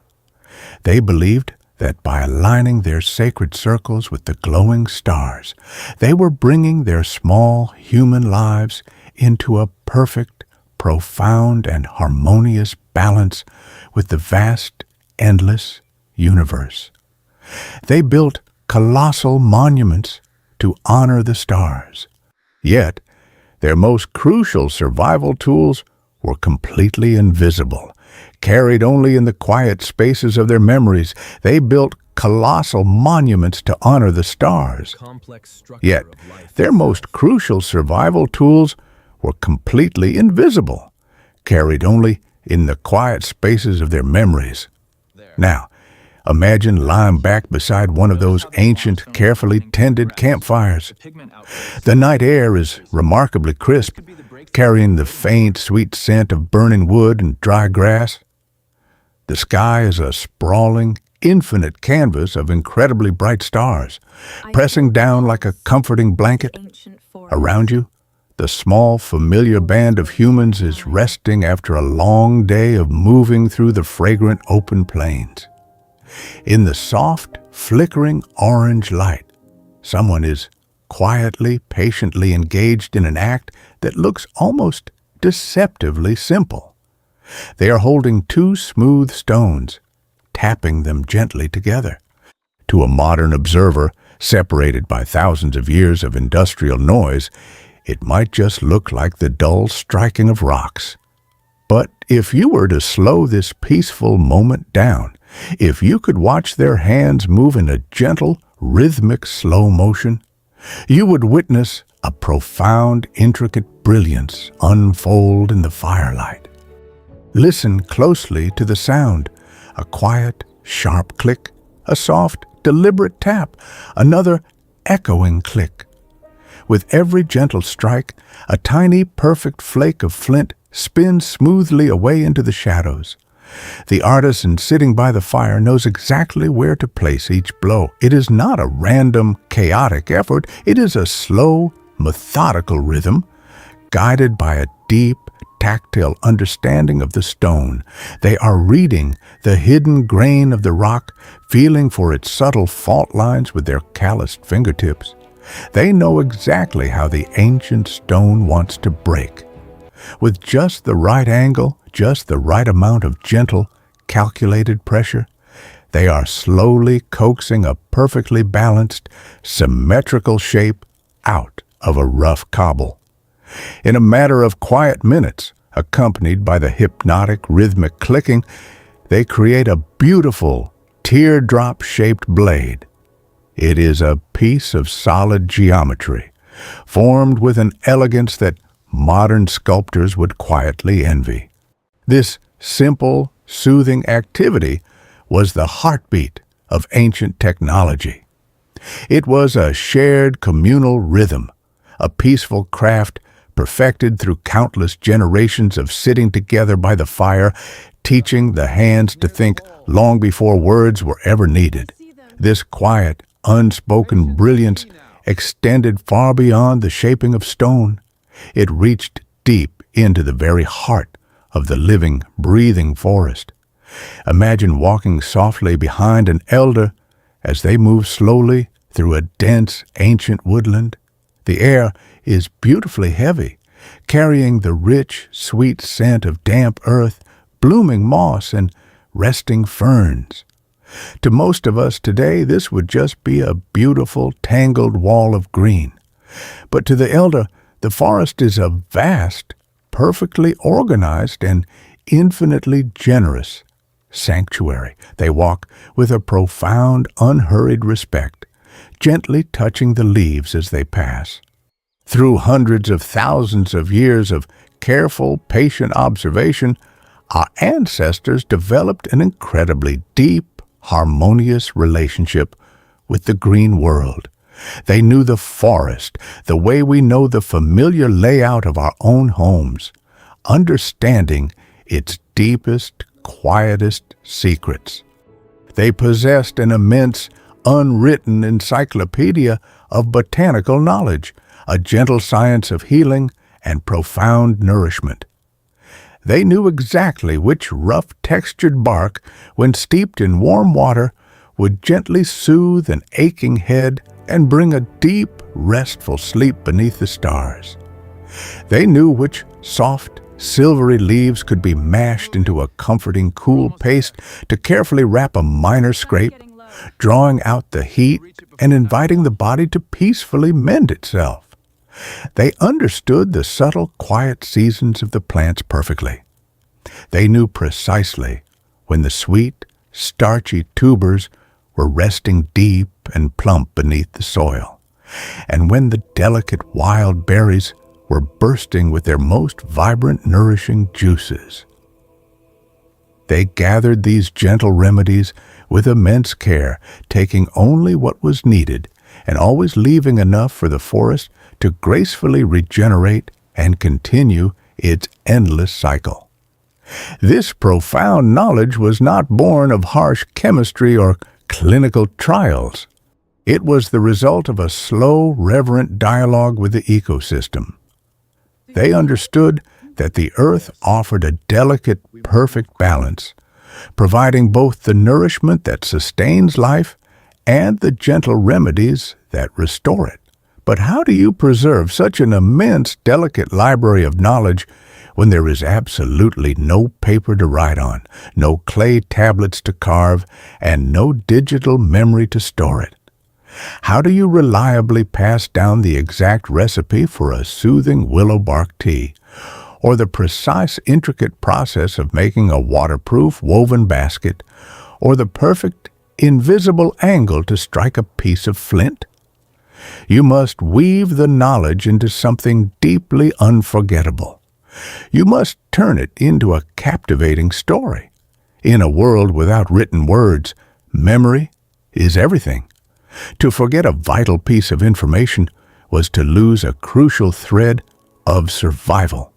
So, they wrapped their practical wisdom in the beautiful, comforting embrace of myth and melody. Navigation at its core is pattern recognition, and their stories were the absolute perfect patterns. As the fire burned low, turning into a bed of soft, glowing embers, the voices of the elders would gently rise into the quiet night. They did not simply recite dry, practical instructions. They sang mesmerizing rhythmic songs that held the exact directions to the clearest, sweetest springs hidden deep within the sweeping hills. They told intricate, sweeping legends of the stars, stories about wandering heroes and giant animals that completely mapped the shifting constellations, teaching the young ones how to reliably find their way home across a dark, trackless plain. They hummed rhythmic, repetitive lullabies that perfectly matched the repetitive, rhythmic process of grinding wild seeds making the repetitive work feel like a peaceful shared dance of the entire tribe. These stories were incredibly precise mnemonic devices. The rhythm of the poetry, the vivid, striking images, and the comforting repetition of the chorus locked the information perfectly into the brain's natural pathways. A child might hear a story about a clever fox and a heavy winter 100 times before they were grown. Without even realizing it, they were committing to memory a perfectly detailed map of the regional climate patterns. In a world without writing, forgetting isn't just embarrassing, it's deadly, and so they simply never forgot.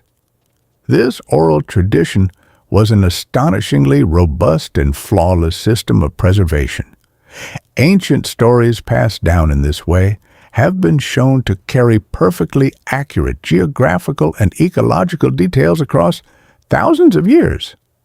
There are indigenous songs still sung today that accurately describe the precise shape of ancient coastlines before the massive ice caps melted, preserving a memory over 10,000 years old in a perfectly continuous, unbroken chain of breath and sound. Every single time a story was told around the fire, it was a gentle, loving act of survival, a way of wrapping the community in a warm blanket of shared, life-saving knowledge that would sustain them through the darkest, coldest nights. Yet there is a quiet, melancholic beauty in knowing that not everything survived the long journey to the present. The vast majority of their brilliant inventions have softly melted away, leaving no fossilized trace for us to uncover. We can hold their finely chipped stone points, but we can never see the beautifully woven, intricate nets they used to gently harvest fish from the quiet rivers. We find the smooth bone needles, but the soft, intricately patterned leather garments they stitched together have long since returned to the dust. How many beautiful, complex styles of weaving, how many clever, intricate knots, how many unique, resonant musical instruments were quietly invented, perfected, and ultimately forgotten? How many gentle songs of healing, how many elaborate dances celebrating the joyful return of the spring vanished completely into the air the moment the very last voice sang them. When we look at the immense expanse of prehistory, we are only seeing the faintest, most durable shadows.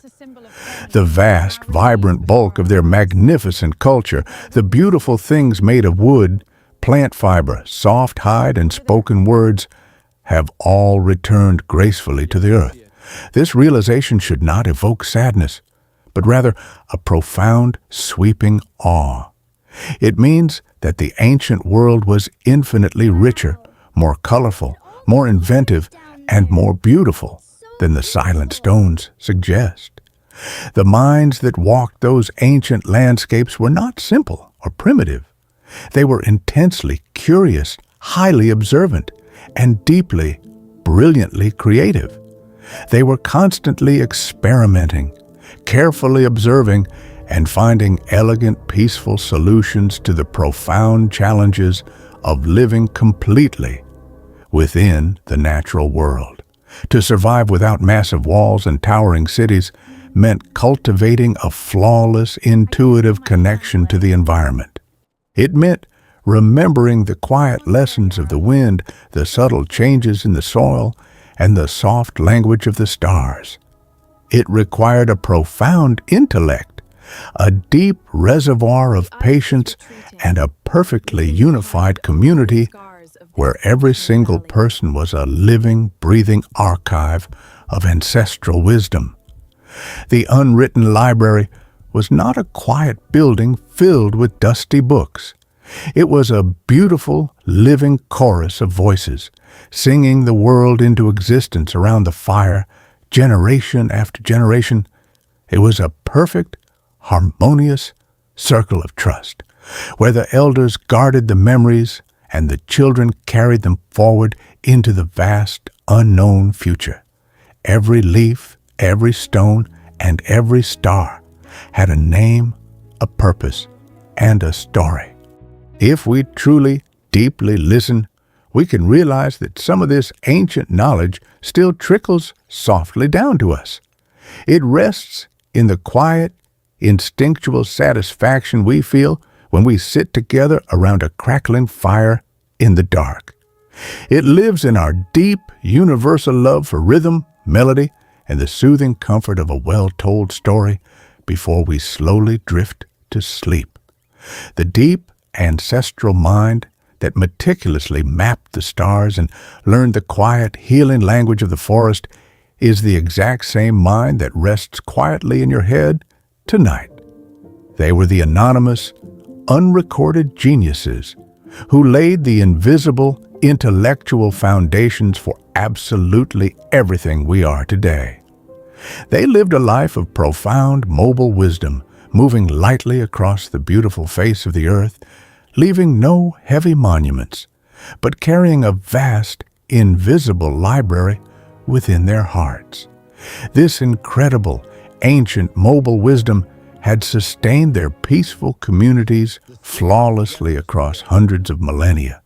They had mastered the gentle rhythms of the wild, finding deep contentment in the endless cycles of the earth. Their minds were perfectly attuned to the subtle shifts in the wind and the slow turning of the constellations. They were beautifully adapted to a life of constant movement and profound observation. But the world was preparing for a quiet, unexpected shift. A tiny, seemingly unnoticed seed, resting very patiently in the damp soil, was about to tempt them into a profound choice. It was a subtle, gradual transformation that would permanently anchor their wandering feet, slowly reshape their magnificent unwritten library, and ultimately change the entire sweeping course of human history forever. This mobile wisdom had sustained them flawlessly across hundreds of millennia. But a tiny, unnoticed seed was about to tempt them into a choice that would change humanity forever. Now, drift forward with me, past the long shadows of the retreating ice, into a world slowly waking up to a softer, warmer sun. The immense glaciers that covered the northern continents finally surrendered, melting into vast, sweeping rivers. The global climate softened, creating a lush, verdant arc of blossoming life sweeping across the ancient waiting landscapes of the Middle East. We call it the Fertile Crescent. Here, the rolling hillsides were naturally carpeted with a swaying golden sea of wild wheat and barley, shimmering softly in the afternoon breeze. To our wandering ancestors, it was just another beautiful, bountiful stop on the endless, circular journey of the seasons. But then, a quiet, simple realization began to take root. Someone, perhaps resting peacefully near a gentle spring, noticed that the stray seeds dropped from last year's harvest had sprouted into bright new stalks of grain. It was a simple observation, yet it held the monumental weight of the future. They realized that if they stayed just a little longer in one place, if they gently cleared the heavy stones and softly turned the dark, fragrant earth, the land would offer its bounty exactly where they stood. It was not a sudden, loud revolution, but a slow, whispering conversation with the soil. They stopped following the food across the plains and began to patiently invite the food to stay with them. Generation by generation, this quiet, unspoken partnership deepened. The wild, brittle wheat that once scattered its seeds easily in the wind slowly transformed. Guided entirely by the deliberate selection of human hands, it turned into a sturdy grain that held its harvest tightly, waiting to be gathered. The wild, skittish sheep and gentle goats grew accustomed to the steady presence of people, slowly trading the vast, unpredictable wilderness for the warm comfort of the human fold. Before anyone could invent a word for it, they had quietly become farmers. But this magnificent shift brings us to a deeply melancholic paradox. We are often taught to view the dawn of agriculture as a triumphant, immediate leap forward into a comfortable paradise. Yet, when we look closely at the ancient bones resting beneath the soil, they tell a much more wistful story. For the wandering foragers, life had been wonderfully, beautifully varied.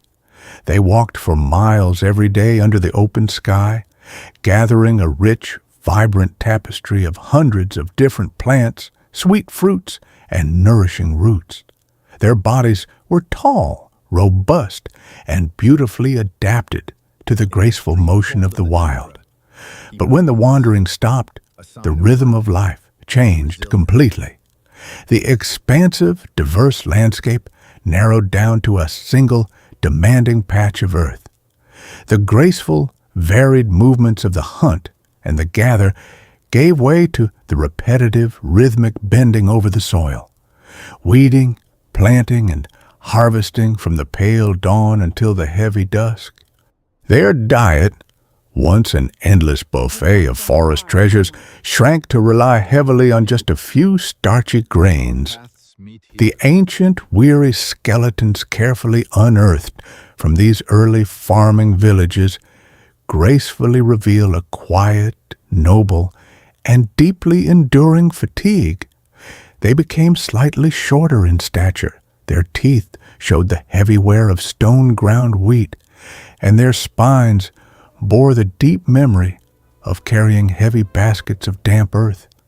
Why would they ever choose to trade the vibrant, healthy freedom of the sprawling forest for the repetitive, demanding devotion to the plowed field?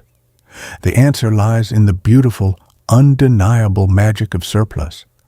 A hunter-gatherer could only carry what they needed for the day, but a farmer could grow far more grain than their family could eat in a single meal. They could weave deep baskets and build smooth clay bins to store the golden wheat. This surplus was a profoundly reassuring comfort against the ancient fear of a barren winter or a rainless drought. It meant that a family could safely feed more children, sheltering them warmly through the colder moons. The physical ease of any one individual might have diminished, but the community as a whole swelled, rooted, and gracefully survived. Imagine standing outside one of these very first settled places, a town we now call Jericho, nestled warmly in the Jordan Valley roughly 9,000 years ago. It was no longer a temporary, fleeting camp that would vanish entirely with the turning of the season. It was a cluster of solid, earth-colored mud brick houses, huddled closely together, as if seeking a permanent comfort against the vastness of the world. Around it, they raised a massive, defensive stone wall and a mysterious, towering stone pillar. It was an undeniable statement, pressed permanently into the landscape. It said, "We are no longer passing through. This patch of earth is ours, and we are staying." A bit further north, in the ancient sun-baked heart of Turkey, another mesmerizing experiment in permanence took shape at a place called Çatalhöyük. Here, thousands of people lived in a dense honeycomb maze of mud brick homes pressed so tightly together that there were absolutely no streets. To move through the town, they walked softly across the flat, sun-baked rooftops, climbing down smooth wooden ladders through holes in the ceiling to enter their cool, dimly lit plastered rooms. Beneath the floors they slept on, they carefully buried their ancestors, physically layering the present generation upon the resting past. They painted their indoor walls with beautiful, haunting memories of the wild bulls and soaring birds they no longer followed. Yet, with this newfound permanence, a subtle, profound change began to ripple gently through the human spirit. The endless, open horizon was slowly replaced by the reassuring but strictly defining structure of walls. When a community produces a massive surplus of grain, not everyone needs to spend their days tending the earth. This abundance allowed some individuals to become full-time potters, shaping beautiful, smooth clay vessels. Others became dedicated weavers, creating soft fabrics, wise priests interpreting the seasons, or patient astronomers charting the stars from fixed temples rather than the open plains. But this beautiful specialization brought the slow, quiet raising of invisible walls between people. In the ancient days of the campfire, wealth could not be hoarded, and authority flowed naturally to whoever was most capable in the moment. The circle around the fire was perfectly equal, but now, in the settled villages, someone had to accurately count the stored grain. Someone had to measure out the precious water for the vital irrigation canals.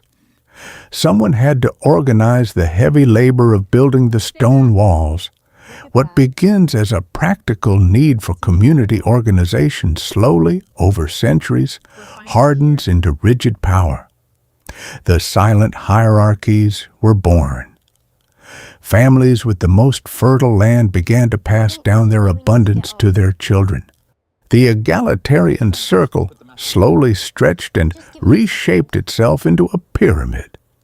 The beautiful, chaotic freedom of the nomad was gently, willingly traded for the ordered, managed comfort of the city.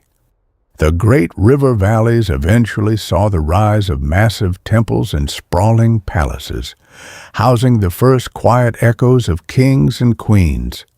It was an absolutely breathtaking achievement of human coordination, yet it ultimately meant wrapping humanity in rigid, silent social divisions. We can look back at the dawn of the cities with a distant and poetic melancholy. It was a shimmering dawn that brought incredible intellectual achievements, but it also cast a long, lingering shadow. The loss of the infinite horizon meant that the vast, untamed wilderness was no longer a shared home, but something outside the city walls. The slow, gentle rhythm of the wild natural world was permanently replaced by the ticking clock of urban administration. From this bustling permanence came the final, defining invention that would forever seal the boundary between the deep past and the modern present. It was a remarkably quiet, incredibly profound, and beautifully unassuming invention. For hundreds of thousands of years, every song, every memory, and every vital rule of survival had been carried beautifully but fragilely in the living breath of human voices. But in the grand, storing cities of ancient Mesopotamia, the wealth of grain and sheep became far too vast for any one mind to perfectly remember. So someone took a soft handful of river clay, smoothed it flat, and used a slender reed to press tiny, wedge-shaped marks into the damp surface. At first, these were just simple, practical tallies, a mark for a basket of wheat, a symbol for a herd of sheep. But slowly, magically, those pressed marks began to evolve. They began to represent not just physical objects, but the invisible sounds of speech. And then not just sounds, but complex, abstract ideas. They began to write down the ancient myths, the soothing prayers, and the complex laws. When the wet clay finally baked hard in the heat of the golden sun, a fleeting, temporary thought was miraculously and permanently frozen in time. With writing, something profound happens. The vast era of prehistory quietly ends. It is a beautiful, deeply melancholic threshold to cross. We traded the endless wandering horizon for the safe, defined boundary of the wall. Yet, even as the great cities began to rise, glowing like warm embers in the fertile river valleys, not everyone chose to stay. There were those who stood on the high ridges, looking down at the neat, constrained rows of planted wheat, and chose to turn their backs. They saw the heavy stone walls, the overflowing granaries, and the new rigid rules of the settled world, and they quietly, peacefully walked away. They retreated back into the deep forests, the sweeping deserts, and the high, misty mountains. They chose to keep moving, trading the heavy surplus of the city for the beautiful, weightless freedom of the endless horizon. They became the quiet guardians of the ancient memory, maintaining that delicate, unwritten dialogue with the wild, while the rest of humanity enclosed itself in stone. They show us that the great march toward the walled city was not an inevitable destiny, but merely one beautiful, complex choice among many. As you slowly drift closer to the very edge of sleep, hold this immense, slow-turning paradox in your quiet mind. The transition from the flickering campfire to the permanent stone of the city was a deeply tangled web of profound gains and quiet losses, a mixture of beautiful, structured security and the slow, gentle fading of the untamed wild. The dawn of civilization was not a single sunrise, but a slow, uneven brightening, carried by seeds pressed into earth and marks pressed into clay. And you, now peacefully listening in the deep, quiet dark, slowly tracing their ancient footsteps back through the mists of time, are the gentle inheritor of all those quiet choices. The ancient wandering had stopped, replaced by the reassuring structure of walls and fields. But the people walking those paved streets still carried the exact same minds that had once roamed the endless wild. The ancient wandering had stopped, replaced by the reassuring structure of walls and fields.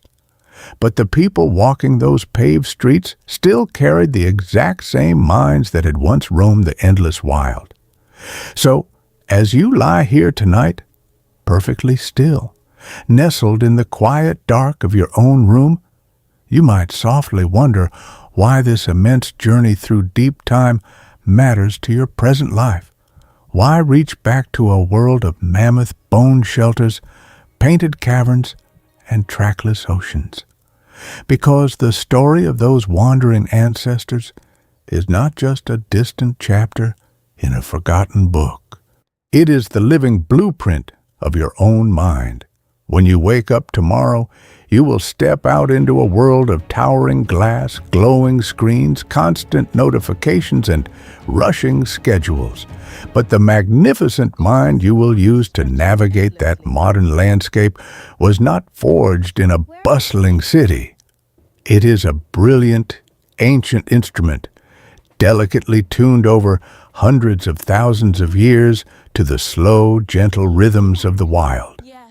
Think deeply about the sensory world your brain is actually expecting to encounter right now. It is expecting the soft, rhythmic rustle of wind moving through high savanna grass. It is waiting to hear the familiar, reliable footsteps of your closest companions, the gentle crackle of burning wood, and the distant, soothing call of a night bird greeting the dusk. Your nervous system is a masterpiece of prehistoric design, meticulously crafted to keep you safe and deeply connected in a vast open landscape where the subtle signs of nature were clear and life moved at the speed of a walk. Sometimes, in the overwhelming rush of our modern lives, when the world feels far too loud or the days feel too heavy with endless, invisible demands, we tend to quietly blame ourselves. We think there is a profound flaw in our wiring, but what you are feeling in those heavy moments of exhaustion is not a flaw. It is a beautiful ecosystem of ancient precaution. Your mind is simply scanning the horizon, using the exact same protective instincts that guided your ancient ancestors safely through the deepest, coldest winters. Your brain is doing exactly what it evolved to do in a world it wasn't built for. You are safe. When you feel that sudden, overwhelming need to withdraw from the noise or a profound, aching longing for silence, it is not a failure of endurance. It is just your Stone Age brain softly asking to rest in the dappled shade of an ancient tree. Knowing this brings a profound, gentle wave of self-compassion washing over you. You are not broken by the modern world. You are simply carrying a deeply sensitive, beautifully protective heritage that naturally asks for a slower, more deliberate pace. And this ancient inheritance goes even deeper than our need for quiet. For nearly all of human time, across hundreds of millennia, absolutely no one was ever truly alone for very long. Sleeping in a separate, solitary room behind a heavy locked door is a remarkably new and unusual invention in the human story. For 100,000 years, your ancestors drifted into sleep, surrounded entirely by the soft, rhythmic breathing of their entire tribe. They felt the comforting, radiant warmth of shoulders pressing close, heard the quiet, reassuring murmurs of elders tending the glowing embers, and knew with absolute certainty that they belonged to a tight, unbreakable circle of trust. That deep, ancient need for continuous connection is still resting quietly in your chest. If you ever feel a quiet ache of isolation, even when surrounded by the bustling crowds of a modern city, it is not a weakness. It is just your ancestral heart gently seeking the reassuring warmth of the communal fire. It is a profound biological memory of the tribe. You are carrying the accumulated love, resilience, and quiet strength of thousands of generations of survivors. They carefully navigated the shifting ice, they paddled across the vast starlit oceans, and they walked toward unknown, endless horizons so that you could be here, resting safely in the dark tonight. If you have found comfort resting by this quiet fire, you are always welcome to return, to gently join this long, peaceful conversation with the past whenever you need a sanctuary. You can leave a soft mark to remember the way back, a quiet sign that you are here, resting with us under the same eternal stars. But for now, there is absolutely nothing more you need to do. Now, it is time to let this long, incredible journey come to a peaceful close. There are no more vast oceans to cross tonight. There are no more towering glaciers to weather, no more sweeping wild fields to harvest, and no more deep, dark caves to paint. All the heavy lifting of survival was completely and beautifully done for you thousands of years ago, by hands you will never meet, but whose enduring grace you carry in your very cells. Your only task tonight is to simply let go. Draw the cool night air in slowly, feeling it fill your lungs with a deep, soothing calmness, and let it out with a soft, releasing sigh. Imagine your breath perfectly sinking with the slow, pulsing glow of a dying campfire. With every slow inhale, the embers glow a soft, warm orange, holding the deep heat of the ancient wood. With every long exhale, the light gently fades, settling deeper into the soft, white ash. The world outside your window can wait until tomorrow. The modern noise is rapidly fading, drifting away like a thin morning mist over a perfectly still ancient lake. You are returning to the oldest, safest sanctuary known to humankind. You are sitting with them now in the vast, peaceful quiet of the prehistoric night.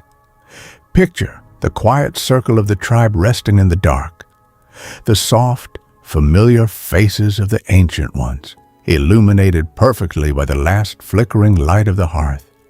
They are looking at you across the vast ocean of time with immense, quiet pride and profound love. They see the beautiful continuation of their longest, most daring journey resting safely within you. The stars shining above your roof tonight are the exact same stars they watched from the mouths of their caves.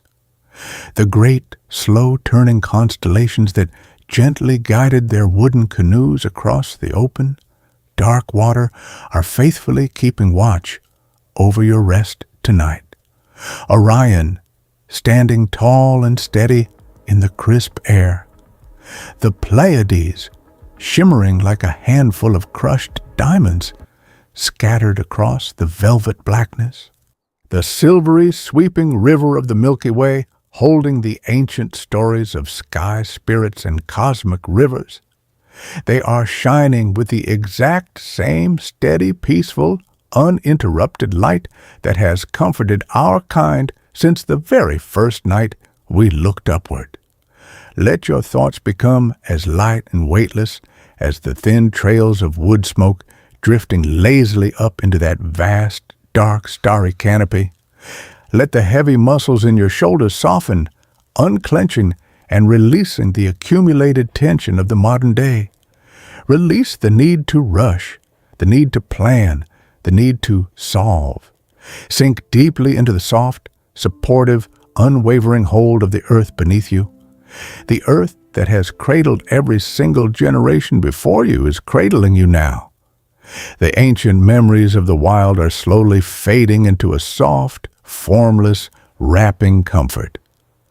The deeply painted caves are returning to their perfect, eternal quiet. The beautiful horses and charging bison resting silently in the dark stone. The vast, sweeping steppes are being gently blanketed in peaceful silence and snow, wrapping the landscape in a deep, insulated slumber. The great, ancient oceans are profoundly calm, rocking slowly and rhythmically under the gentle pull of the silver moon. You are surrounded by a profound, unbroken silence, a beautiful, heavy silence that has been waiting patiently for you since the very beginning of time. Feel the profound weight of this ancestral peace settling over your chest like a thick, warm, woven blanket. Every single cell in your body is remembering how to rest, tapping into a deeply ingrained rhythm of recovery that is hundreds of thousands of years old. When the sun went down in the ancient world, there was nothing left to do but surrender to the dark, to let the mind wander into the beautiful landscapes of dreams, and to trust that the dawn would faithfully return. You can trust the dark tonight. You can let the boundaries of your modern self softly dissolve into the great, continuous stream of human history. You are not just a single, isolated person lying in a room. You are the absolute pinnacle of a magnificent lineage of survivors. The profound courage of the Ice Age hunters is resting in your heartbeat. The boundless, soaring imagination of the very first cave artists is resting comfortably in your mind. The deep, intuitive wisdom of the ancient forest healers is flowing gently through your veins. They have passed their unimaginable strength down to you, not so you could carry the weight of the world, but so you could finally, peacefully, close your eyes and rest. Let the shadows of the past stretch out and cover you. Feel the incredible, vast distance of time not as a heavy burden, but as a deep, comforting ocean that absorbs all your passing worries. The immediate concerns of tomorrow are nothing but a tiny, fleeting ripple on the vast surface of this immense, ancient water. You belong to the deep, still currents.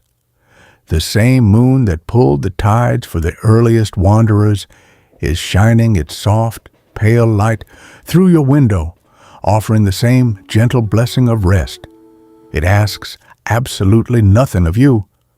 The ancient world is completely still, holding its breath in a state of perfect, undisturbed tranquility. The fire is nothing but a soft, glowing memory now. The night breeze is perfectly still. The quiet breathing of the ancient tribe surrounds you, a rhythmic, oceanic sound that perfectly matches your own slow inhales and exhales. Breathe in the deep, silent peace of the prehistoric night. Breathe out the last remaining fragments of the modern day. You are safe. You are protected by the deep, enduring love of uncounted generations. You are deeply, permanently connected to the beautiful, turning rhythm of the magnificent earth. Let the gentle darkness hold you completely. Let the ancient stories fade into the soothing, formless shapes of deep slumber. You are the beautiful culmination of their endless resilience. You are the latest dream of 100,000 years of human nights. Rest now. Let the deep, patient, eternal rhythm of your ancestors carry you gently and safely into the very deepest, most peaceful sleep imaginable. Sleep surrounded by the stars. Sleep held by the earth. Sleep wrapped deeply in the endless, beautiful quiet of the deep past.